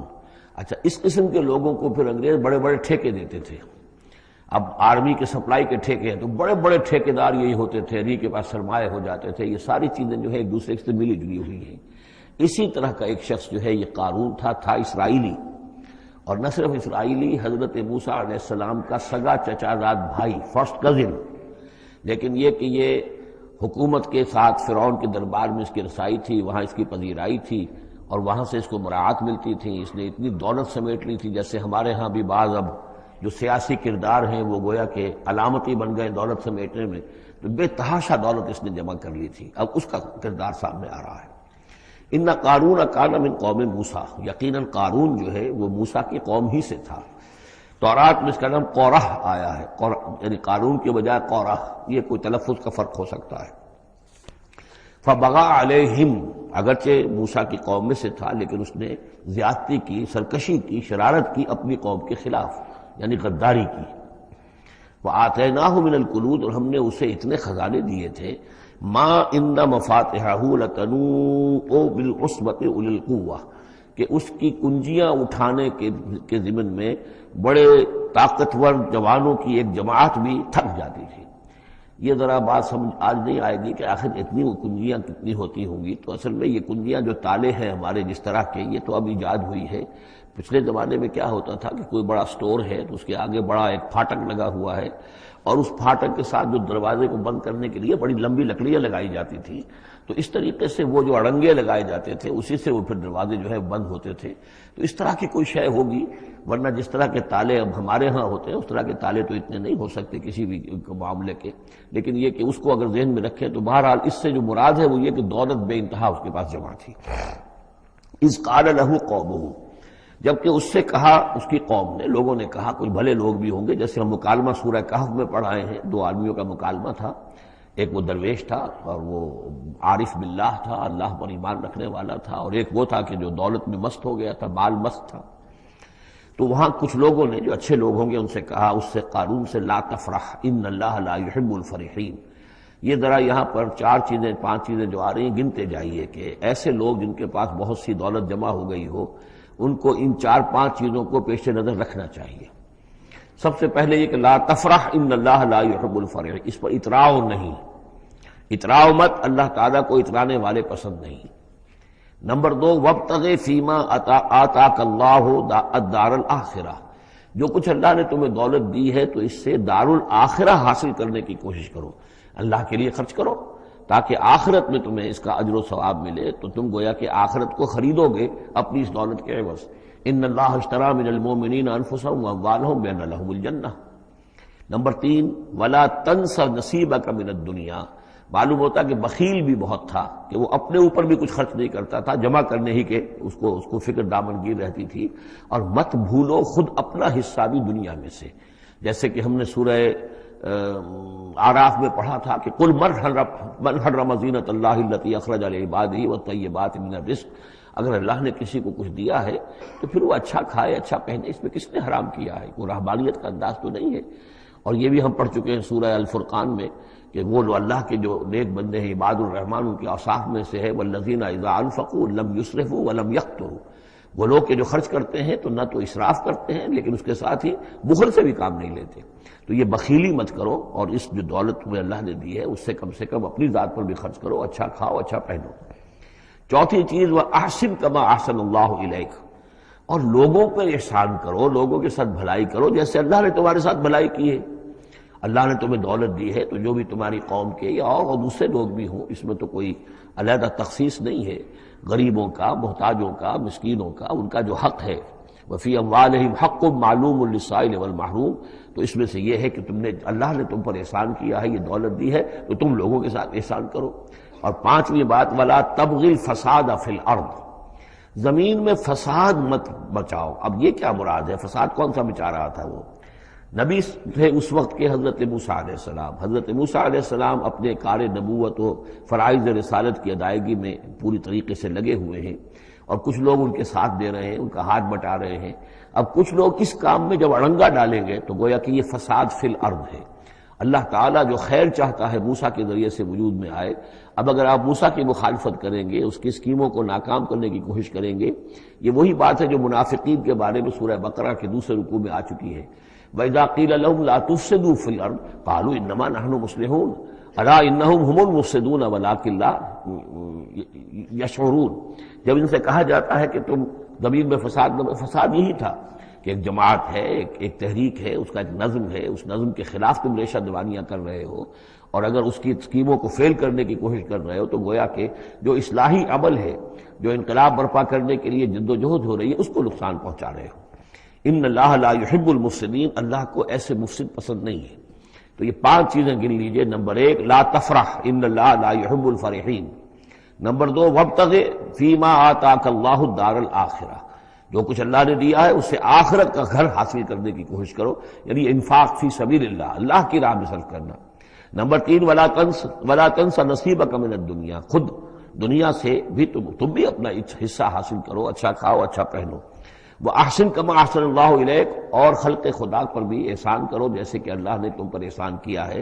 اور نمبر 5 وَلَا تَبْغِ الْفَسَادَ فِي الْأَرْضِ، دین کے لیے، اللہ کی توحید کے لیے، اللہ کے دین کے لیے جو جد و جہد ہو رہی ہے اس کو تقویت پہنچاؤ، نہ یہ کہ اس کے اندر تم خلل پیدا کرنے کی کوشش کر رہے ہو۔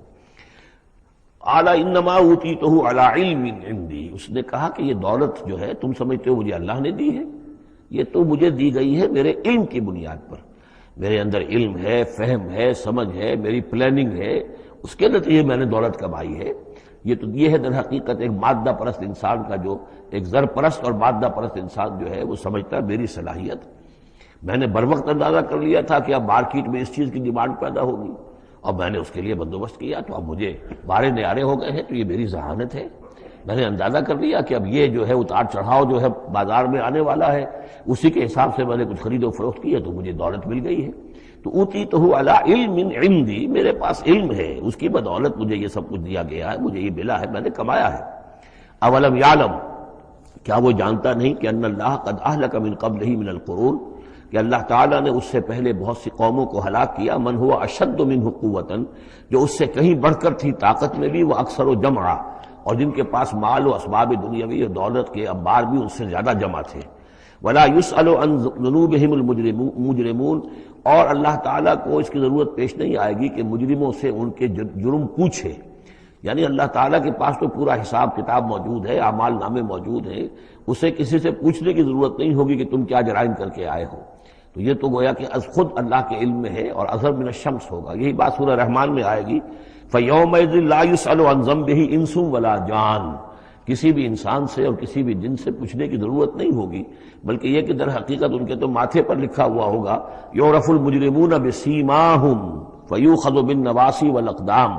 مجرم تو اپنے پیشانیوں سے پہچان لیے جائیں گے، اور یہ کہ پھر ان کو سر کے بالوں سے اور ادھر سے قدموں سے دو طرف سے پکڑ کر، ادھر سے سر کے بال اور ادھر سے پاؤں پکڑ کر اور ٹاس کر دیا جائے گا جہنم کے اندر. تو قال انما اوتیتہ علی علم عندی اولم یعلم ان اللہ قد اہلک من قبلہ من القرون من هو اشد منہ قوۃ واکثر جمعا ولا یسأل عن ذنوبہم المجرمون فخرج علی قومہ فی زینتہ. اب ایک دن ایسا ہوا کہ وہ نکلا اپنے پورے ٹھاٹھ باٹھ کا اظہار کرتے ہوئے، خدم و حشم کو لیے ہوئے، بیش قیمت کپڑے اور خلعتیں پہنی ہوئی، اور سواری کے اوپر اپنی دولت کا بھی مظاہرہ کرتے ہوئے. قال الذین یریدون الحیاۃ الدنیا. تو اب جو اس معاشرے میں وہ لوگ تھے کہ جن کی نگاہوں میں، خود ان کی اپنی نگاہوں میں بھی دنیا کی زندگی کھبی ہوئی تھی، اور جو چاہتے تھے، طالب تھے دنیا ہی کے، یا لیت لنا مثل اوتی قارون. وہ انہوں نے کہا کاش کہ ہمیں بھی یہ ساری چیزیں ملیں جو قارون کو ملی ہیں، جو کچھ دیا گیا ہے، اسے جو دولت دی گئی ہے، اس کے پاس جو ثروت ہے، اور اس کو جو اللہ تعالیٰ نے اس کے اوپر نعمتوں کی بارش کی ہے، کاش ہم پر بھی ہو. انہ لذو حظ عظیم. یہ تو بہت ہی نصیب والا ہے، بہت خوش قسمت انسان ہے یہ قارون. کتنا اس کی جو ہے سمجھیے کہ خوش بخت انسان ہے کہ اس پر اللہ کی اتنی نظر کرم ہے اور اتنی دولت اس نے کمائی ہے. ظاہر بات ہے کہ دولت مندوں کی دولت نظر آتی ہے، یہ لوگوں کو پتہ نہیں ہوتا یہ کمایا انہوں نے کس طور سے ہے. وقال الذین اوتوا العلم. اور کہا ان لوگوں نے کہ جنہیں علم دیا گیا تھا، جو صاحب علم و فہم تھے، جنہیں معلوم تھا اصل حقیقت. فرمایا انہوں نے کہا ویلکم، تمہارے لیے خرابی ہے، ثواب اللہ خیر لمن آمن وعمل صالحا. جو شخص ایمان لائے اور نیک عمل کرے، اسے جو ثواب اللہ کی طرف سے ملنے والا ہے وہ اس سے کہیں بڑھ کر ہے. تم حسرت کے ساتھ اس کی دولت کو دیکھ رہے ہو، اس کے ٹھاٹ باٹ کو دیکھ رہے ہو، اس کی شان و شوکت کو دیکھ رہے ہو، اور تمہیں حسرت کا احساس ہو رہا ہے.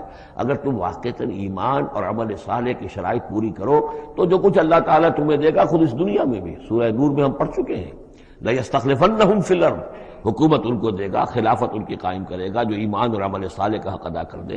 پھر آخرت میں جو ثواب ملنا ہے، ظاہر بات ہے کہ اس کا تو کوئی تصور بھی تم نہیں کر سکتے. وَلَا يُلَقَّاهَا إِلَّا الصَّابِرُونَ.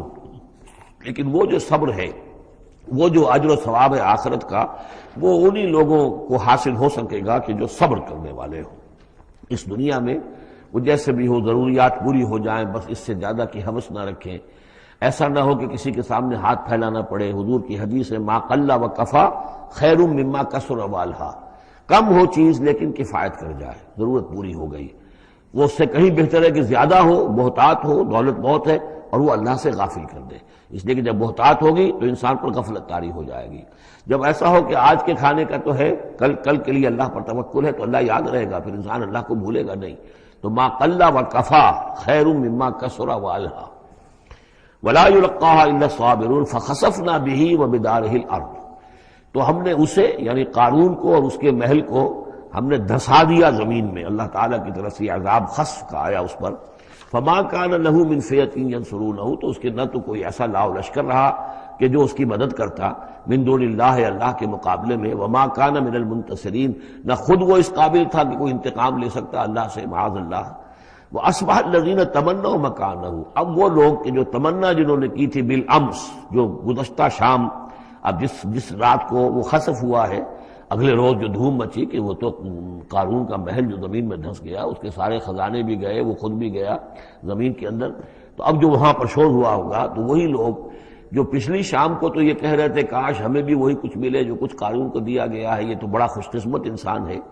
وَأَصْبَحَ الَّذِينَ تَمَنَّوْا مَكَانَهُ. جنہوں نے یہ چاہتا کہ وہی مقام و مرتبہ اور وہی چیزیں انہیں بھی مل جائیں، بالامس سے پچھلی دن، یقولون وہ یہ کہنے لگے یہ بھائی کأن اللہ یبسط الرزق لمن یشاء من عبادہ ویقدر، کہ بھئی یہ تو اللہ تعالیٰ کی طرف سے ہے کہ وہ جس کے لیے چاہتا ہے رزق شادہ کر دیتا ہے اپنے بندوں میں سے، اور جس کے لیے چاہتا ہے تنگ کر دیتا ہے یا ناپ تول کر دینا شروع کر دیتا ہے.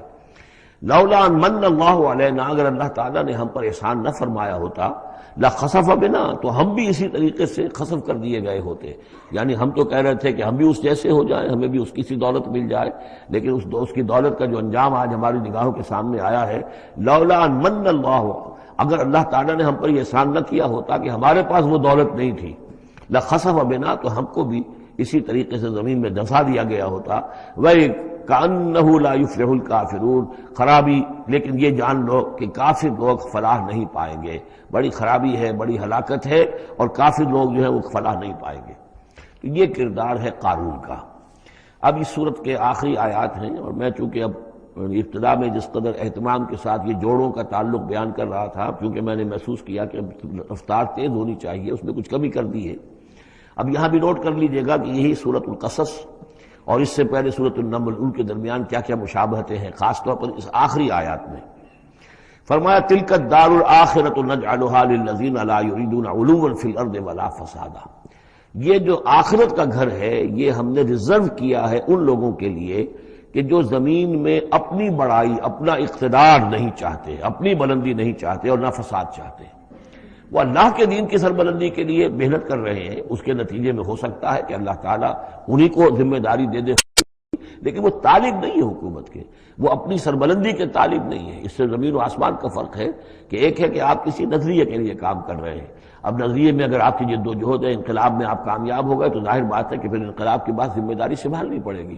محمد رسول اللہ صلی اللہ علیہ وسلم ہی کو مدینے کی اس چھوٹی سی شہری ریاست جو وجود میں آئی تھی، آخر اس کی ذمہ داری سنبھالنی پڑی. حالانکہ آپ خدا نہ خواستہ کوئی اقتدار کے طالب یا اقتدار کے بھوکے تو نہیں ہو سکتے تھے، لیکن یہ ہے کہ طلب جو ہے وہ اللہ جانتا ہے دل میں کس کے طلب ہے. اگر کوئی ذاتی طور پر اقتدار کا خواہاں ہے اور چاہتا ہے کہ میرا نام اونچا ہو جائے اور مجھے اختیار مل جائے اور میرا اقتدار ہو، تو وہ شخص اللہ تعالیٰ کے ہاں ڈسکوالیفائی ہو جاتا ہے. یہ پھر اللہ کے گھر کے لیے نہیں ہے. اللہ کا گھر جو ہے تلک الدار الآخرہ، یہ تو ہم نے رکھا ہوا ہے خاص طور پر مخصوص کر کے، ریزرو کر کے، للذین لا یریدون علوا فی الارض، جو زمین میں اپنے اقتدار کے خواہاں نہیں ہیں، ولا فسادا، نہ زمین میں فساد بچانا چاہتے ہیں، والعاقبۃ للمتقین، اور عاقبت یعنی پچھلا گھر جو ہے، عاقبت کی پچھلی زندگی جو ہے یقیناً یہ اہل تقویٰ کے لیے، اس کی بھلائیاں، اس کے محاسن، اس کا عیش اور آرام وہ اللہ تعالیٰ نے اپنے متقی بندوں کے لیے خاص کیا ہے. من جاء بالحسنۃ فلہ خیر منہا، یہ آیت میں آئی ہے سورہ نمل کے بھی آخری حصے میں.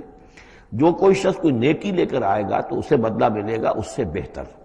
ومن جاء بالسیئۃ، اور جو کوئی بدی لے کر آئے گا فلا یجزی الذین عملوا السیئات الا ما كانوا یعملون، تو وہ لوگ کہ جو ان برائیوں کا ارتکاب کر رہے ہیں انہیں بدلہ نہیں دیا جائے گا مگر وہی جو کچھ کہ وہ کر کے لائے. مطلب یہ کہ اللہ تعالیٰ کی طرف سے اضافہ نہیں ہوگا، جتنے جرم کیے ہیں اتنی ہی سزا. لیکن اہل ایمان اور اہل صلاح جو ہیں ان کی نیکیوں میں اللہ تعالیٰ 10 گنا دے، 700 گنا دے، اس سے بھی بڑھا دے، یضاعف لمن یشاء. تو یہ اللہ تعالیٰ کی مرضی ہے، جتنا چاہتا ہے دیتا. خیر منہا، بہرحال جو کچھ کر کے لے جاؤ گے اس سے بہتر ملے گا.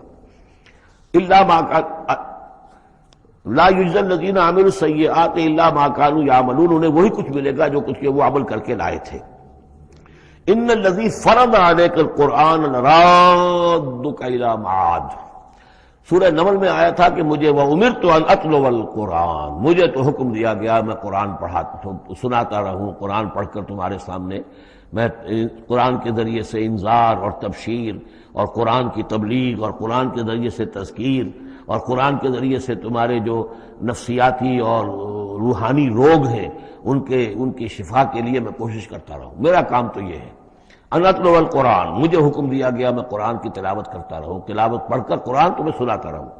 اب یہاں اسی کو تعبیر کیا ان الذی فرض علیک القرآن، اے نبی جس ہستی نے آپ پر اس قرآن کی ذمہ داری ڈال دی ہے، اس کی تبلیغ آپ کے لیے فرض تھی. جیسے کہ ہم سورہ مائدہ میں آج پڑھا ہے، یا ایھا الرسول بلغ ما انزل الیک من ربک وان لم تفعل فما بلغت رسالتہ. اس قرآن کی تبلیغ کرنا آپ پر فرض ہے. اور جیسا کہ میں آپ کو بتا چکا ہوں، پھر آپ نے امت کے حوالے کر دی کہ اب امت کے فرض ہے. فَلْيُبَلِّغِ الشَّاهِدُ الْغَائِبَ، فَلْيُبَلِّغ یہ فعل امر ہے، اب لازم ہے کہ وہ پہنچائیں جو یہاں ہیں ان کو، جو یہاں نہیں ہے. اس طریقے سے یوں سمجھیے کہ ایک سلسلہ جو ہے وہ شروع کر دیا گیا. لیکن یہاں فرمایا جا رہا ہے نبی ان الذی فرض علیک القرآن، جس ہستی نے آپ پر یہ قرآن فرض کیا ہے، جس ہستی نے آپ پر قرآن کی ذمہ داری عائد کی ہے. یہی ذمہ داری اصل میں پھر جو ہم میں سے ہر ایک پر آتی ہے وہی ہے جو میرے کتابچے میں نے وضاحت کے ساتھ بیان کی ہے کہ وہ 5 ذمہ داریاں ہیں. اللہ قرآن پر ایمان جیسا کہ ایمان کا حق ہے، قرآن کی تلاوت جیسے کہ تلاوت کا حق ہے، قرآن کو سمجھنا جیسے کہ سمجھنے کا حق ہے، قرآن پر عمل جیسے کہ عمل کا حق ہے، پھر قرآن کی تبلیغ، قرآن کو عام کرنا. ان الذی فرض علیک القرآن رادک الی معاد، وہ یقین آپ کو لوٹا لے جائے گی وہ ہستی، وہ اللہ جس نے آپ پر یہ قرآن کی ذمہ داری ڈالی ہے، تبلیغ قرآن کا فریضہ آپ کے کاندھوں پر رکھا ہے، وہ یقیناً آپ کو پہنچائے گا بہت اچھی جگہ لوٹنے کی. معاد عاد یعود سے اس میں ظرف ہے، لوٹنا، لوٹنے کی جگہ. اب معاد سے مراد آخرت عام طور پر ہے، ایمان بالرسالت، ایمان باللہ، ایمان بالمعاد، ایمان بالآخرہ کو ایمان بالمعاد بھی کہا جاتا ہے. لیکن اس کے بارے میں بعض روایات ایسی ملتی ہیں کہ اس کا شان نزول یہ ہے کہ حضور صلی اللہ علیہ وسلم جب ہجرت کے سفر کو نکلے ہیں مکے سے، تو جو عام راستہ تھا اس سے ہٹ کر آپ نے، چونکہ اندیشہ تھا اور واقعہ تھا کہ تعاقب ہو رہا تھا، تلاش کیا جا رہا تھا، 3 دن رات تو آپ غار ثور میں روپوش رہے. پھر آپ نے ایک بڑا ہی سخت راستہ اختیار کیا تھا کہ جو پہاڑی راستہ تھا جو گزر رہا تھا، جس پر کہ کوئی انسان جاتا نہیں تھا. لیکن کچھ راستہ جو ہے وہ پھر اس مین راستے سے جا کر مل گیا. یوں سمجھیے یہ راستہ جا رہا تھا مین کہ جو مکے سے مدینے کا تھا. حضور نے ایک اور راستہ اختیار کیا، لیکن کچھ عرصے کے بعد وہ راستہ جا کر اس راستے کے ساتھ مل گیا. جہاں ملا، اب آپ خود سوچئے کہ وہاں ایک ایسی سچویشن آ گئی کہ حضور ایک ٹی پر کھڑے ہوئے ہیں. اب داہنی طرف جاتے ہیں تو مدینہ ہے اور بائیں طرف جاتے ہیں تو مکہ ہے. اس وقت حضور کے دل میں ایک ہوک سی اٹھی ہے، اس لیے کہ جب آپ مکے سے روانہ ہوئے تھے تب بھی روایات میں آیا ہے کہ آپ کعبے سے لپٹ کر آپ نے یہ کہا تھا کہ بیت اللہ مجھے تجھ سے بڑی محبت ہے، لیکن میں کیا کروں، یہاں کے لوگ مجھے یہاں رہنے نہیں دے رہے. تو گویا کہ کعبے سے یہ جدائی تو آپ پر شاہ گزر رہی تھی. اب جب وہ آپ چند دن کا سفر کر کے اور چند دن وہ غار ثور میں روپوش ہونے کے بعد جب پہنچے ہیں، اب ایسی جگہ پہنچے کہ جہاں سے اگر دائنی طرف جاتے ہیں تو یہ مدینے کی طرف راستہ جانا تو آپ کو ادھر ہی ہے، لیکن سامنے وہ راستہ آ گیا کہ جو مکے کی طرف جا رہا، تو آپ کے دل میں ایک پھوک سی اٹھی. اس وقت اللہ تعالیٰ نے آپ کے اطمینان کے لیے یہ آیت نازل کی کہ آپ گھبرائیے نہیں، مکے میں ہم آپ کو لوٹا کے لے آئیں گے، آپ یہیں پہنچیں گے، بڑی شان سے پہنچیں گے. اس وقت تو آپ کو نکلنے کے لیے جو ہے روپوش بھی ہونا پڑا ہے، آپ کا تعاقب بھی ہو رہا ہے، پھر وقت آئے گا کہ آپ ایک فاتح کی حیثیت سے داخل ہوں گے. تو یہ بھی اس کی ایک روایت چونکہ ہے تو یہ مفہوم بھی اس میں نکل سکتا ہے، لیکن عام طور پر یہ ہے، اس سے مراد میرے نزدیک یہی ہے کہ آپ کے لیے جیسے کہ سورۃ الضحیٰ میں کہا گیا ہے وَلَلْآخِرَةُ خَيْرٌ لَكَ مِنَ الْأُولَىٰ، اے نبی آپ کے لیے آخرت جو ہے اس دنیا سے کہیں بہتر ہے. لہذا آپ کے لیے تو یوں سمجھیے کہ جو اللہ لوٹا کر آپ کو لے جائے گا معاد میں، تو وہ معاد آپ کے لیے معادن، یہ گویا کہ یہ تفخیم کے لیے ہے نکرہ، بہت عمدہ جگہ لوٹانے کی، جس کے لیے یہ بھی کہا گیا عسیٰ ان یبعثک ربک مقاما محمودا، وہاں پر جو آپ کو مقام ملنا ہے مقام محمود، اور جو جنت حضور کی ہوگی جس کا کیا تصور کوئی کر سکتا ہے، تو ادھر اشارہ ہے. ان الذی فرض علیک القرآن رادک الی معاد قل ربی اعلم من جاء بالہدی، کہہ دیجئے کہ میرا رب خوب جانتا ہے کہ کون ہدایت لے کر آیا، کون راہ کی سوجھ لے کر آیا، کون ہدایت لے کر آیا، ومن هو فی ضلال مبین، اور کون وہ ہے کہ جو کھلی گمراہی میں پڑا ہوا ہے. وما کنت ترجو ان یلقی الیک الکتاب، اور اے نبی آپ کو تو کوئی توقع نہیں تھی کہ آپ کو کتاب دی جائے گی، کتاب القا کی جائے گی. یہی بات آئی ہے سورہ نمل کے اندر بھی وَإِنَّكَ لَتُلَقَّى الْقُرْآنُ مِن لَّدُنْ حَكِيمٍ حَلِيمٍ، یہ قرآن تو آپ کو دیا گیا ہے، ایسا نہیں ہے کہ آپ متوقع تھے، آپ چاہتے تھے، آپ کو چلہ کشی کر رہے تھے کہ کوئی مجھے بھی کوئی روحانیت حاصل ہو جائے اور کوئی غیب کی میں تعلیم غیب کی معلومات حاصل کر لوں. معاذ اللہ آپ کا تو مزاج ہی وہ نہیں تھا. ایک بہت ہی جو سمجھیے شریف انسان اور ایک شریف تاجر، اسی لیے حضور نے فرمایا تاجر الصدوق الامین مع النبیین والصدیقین والشہداء، وہ تاجر کو بالکل سچا ہو، جھوٹ کی آمیزش نہ ہونے دے، اور امین ہو، امانت دار ہو، اس کا رتبہ جو ہے وہ تو انبیاء اور صدیقین اور شہداء کے ساتھ ہے، اس جماعت میں شریک ہوگا وہ. تو حضور کی زندگی وہ تھی. لہذا یہاں فرمایا ہے کہ وما کنت ترجو، آپ تو کوئی امیدوار نہیں تھے، نہ آپ کو یہ توقع تھی کہ آپ پر یہ کتاب اتاری جائے گی، الا رحمتا من ربک، یہ تو اللہ کی رحمت ہوئی ہے، اس کی مہربانی ہے کہ آپ کو اس نے چنا ہے، پسند کیا ہے، اور آپ کو اللہ تعالیٰ نے یہ کتاب عطا فرمائی. فلا تکونن ظہیرا للکافرین، تو آپ کافروں کے پشت پناہ نہ بنے. اس میں اشارہ ہو رہا ہے اصل میں، جیسے کہ ہم پڑھ چکے ہیں سورہ نساء کے اندر کہ اے مسلمانوں، گویا کہ یہ بات کہی گئی تھی کہ تم اپنی عصبیت اور قبائلی عصبیت کی وجہ سے، تمہارا ایک شخص ہے منافق ہے، اس نے وہ چوری بھی کی تھی، اب تم اس کی پشت پناہی کر رہے ہو اور سارا کا سارا الزام یہودی پر ڈالنا چاہ رہے ہو، تو یہ عصبیت جاہلیت ہے۔ یہاں ذکر کیا جا رہا ہے فلا تکونن ظہیرا للکافرین۔ اب ظاہر بات ہے کہ حضور جب مکے میں دعوت دے رہے ہیں تو اب رشتے جو ہیں وہ کٹ رہے ہیں، گویا کہ ابو لہب سگا چچا ہے لیکن دشمنی کے انتہا کیے ہوئے ہیں۔ تو یہ جو آپ نے فرمایا، اب آپ اپنے رشتوں کو ان کافرین کے ساتھ، اب آپ اپنے تعلقات کو کوئی اہمیت نہ دیں، ان کے ساتھ کسی عصبیت کا کوئی اگر اثر کہیں ہو بھی، کہیں اگر کوئی یعنی بہت ہی ادنا سا خفیف سا بھی شائبہ اگر دل میں ہو تو اس کو بھی آپ نکال دیجئے۔ یہی لفظ کہے تھے حضرت موسیٰ علیہ السلام نے جب وہ قبطی مارا گیا تھا ان کے ہاتھوں، کہ جب اللہ تعالیٰ نے توبہ قبول کر لی کہ میں کبھی بھی ابھی کسی کافر کا اور کسی ایسے شخص کا، میں ظالم کا ظہیر نہیں بنوں گا، پشت پناہ نہیں بنوں گا، تو وہی حکم حضور کو دیا جا رہا ہے۔ وَلَا يَصُدَّنَّكَ عَنْ آيَاتِ اللَّهِ بَعْدَ إِذْ أُنزِلَتْ إِلَيْكَ، یہ اسی سورہ مبارکہ میں یہ آیت نمبر 17 تھی یہ۔ وَلَا يَصُدُّنَّكَ عَنْ آيَاتِ اللَّهِ بَعْدَ إِذْ أُنزِلَتْ إِلَيْكَ، اور نہ آپ کو برگشتہ کر سکیں، روک سکیں، آپ کے رخ کو موڑ دیں اللہ کی آیات سے، بعد اذ انزلت الیک، جبکہ وہ آپ پر نازل کر دی گئیں، ودعو الی ربک، یعنی یہ آپ کے کنبے والے، قبیلے والے، آپ کے یہ قریش جو ہے، جو آپ ہی کے قبیلے کے لوگ ہیں، اگر آپ ان کے ساتھ کوئی اپنا بھائی چارہ رکھیں گے اور کوئی ان کے ساتھ تعلق قلبی جو ہے استوار رکھنے کی کوشش کریں گے، اگر کسی درجے میں بھی یہ قبائلیت جو ہے آپ کے اندر رہی تو یہ روک دیں گے پھر آپ کو، یہ تو پھر اس سے استعمال کریں گے اور اس کی بنا پر جو ہے وہ پریشرائز کرنے میں آپ کو کامیاب ہو جائیں گے کہ وہ آپ کو قرآن مجید کی جو آیات آپ پر نازل ہو رہی ہیں ان سے برگشتہ کر دیں۔ وَلَا يَصُدُّنَّكَ، اور نہ کرنے پائیں آپ کو برگشتہ اللہ کی آیات سے، بعد اذ انزلت الیک، اس کے بعد کہ وہ آپ پر نازل کر دی گئی ہیں، وَدْعُ إِلَىٰ رَبِّكَ، اور اپنے رب کی طرف دعوت دیتے رہیے، وَلَا تَكُونَنَّ مِنَ الْمُشْرِكِينَ، اور دیکھیے شرک سب سے گھناؤنا جرم ہے تو اس کا کوئی شائبہ بھی اپنے قریب بتانے دیجیے۔ وَلَا تَدْعُ مَعَ اللَّهِ إِلَٰهًا آخر، جیسا کہ میں نے بار بار عرض کیا ہے، اس میں خطاب تو ہوتا ہے بظاہر حضور سے واحد کے صیغے میں، لیکن یہ کہ یہ خطاب صرف حضور سے نہیں ہے بلکہ اصلاً اس کے مخاطب مسلمان ہیں، حضور کے وساطت سے۔ وَلَا تَدْعُ مَعَ اللَّهِ إِلَٰهًا آخر، اور مت کسی کو پکارو اللہ کے ساتھ کسی اور الہ کو، لا الہ الا ہو، اس کے سوا کوئی معبود نہیں ہے، کل شیء ہالک الا وجہہ، ہر شے فنا میں ہے یا فنا ہو جائے گی سوائے اس کا چہرہ۔ اب یہ کہ اللہ کا چہرہ کون سا ہے، اور یہ کہ اگر اللہ کا چہرہ جو ہے صرف اس کے لیے فنا نہیں تو کیا اللہ کے لیے کوئی باقی اعضاء بھی ہیں، ان کے لیے فنا ہے؟ معاذ اللہ ثم معاذ اللہ۔ یہ آیات جیسا کہ میں نے عرض کیا کہ اللہ کی ذات سے متعلق ہوں، عالم سے متعلق ہوں، عالم غیب اور عالم آخرہ کی، ان کے بارے میں بس جتنا کچھ بتا دیا ہے اس کے اوپر اکتفا کی جائے، اس سے آگے منطق کے حوالے سے اس کا جو ہے لازم اور ملزوم کے ایک ایک قدم بڑھاتے نہ جائیں، تو اس میں یہ ہے کہ انسان جو پھر غلط راستے پر پڑ جائے گا۔ العجز عن درک ذات ادراک، حضرت ابوبکر صدیق نے فرمایا تھا اللہ تعالیٰ کی ذات تو وہ ہے کہ جب انسان یہ سمجھ لے کہ میں اس کی ذات کو نہیں سمجھ سکتا، بس یہی ادراک ہے، یہی معرفت ہے کہ اللہ کی ذات جو ہے وراء الورا ثم وراء الورا ثم وراء الورا۔ یہ الفاظ شیخ احمد سرہندی، جن کو ہم مجدد الفسانی رحمۃ اللہ علیہ کے نام سے جانتے ہیں، وہ اپنے خطوط میں مکاتیب میں انہوں نے بار بار یہ الفاظ کہے، ذات باری تعالیٰ وراء الورا ثم وراء الورا ثم وراء الورا، اس کا کوئی تصور کسی انسان کے لیے ممکن نہیں ہے۔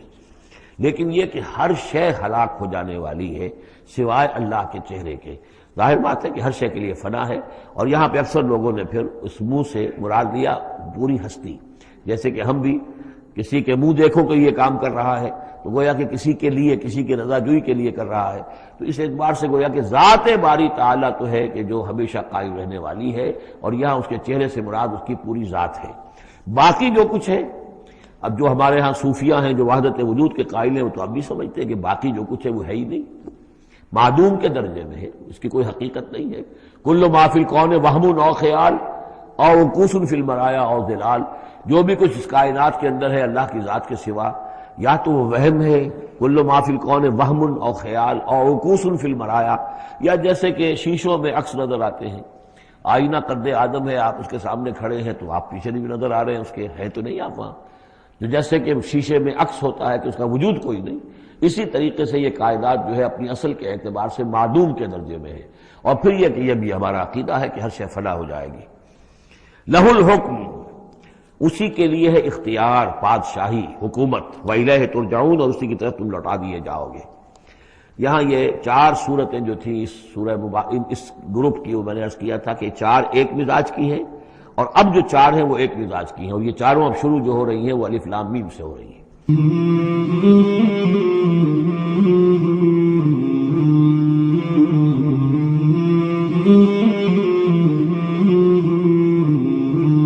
مولاي صل وسلم دائما أبدا على حبيبك خير الخلق كلهم، مولاي صل وسلم دائما أبدا على حبيبك خير الخلق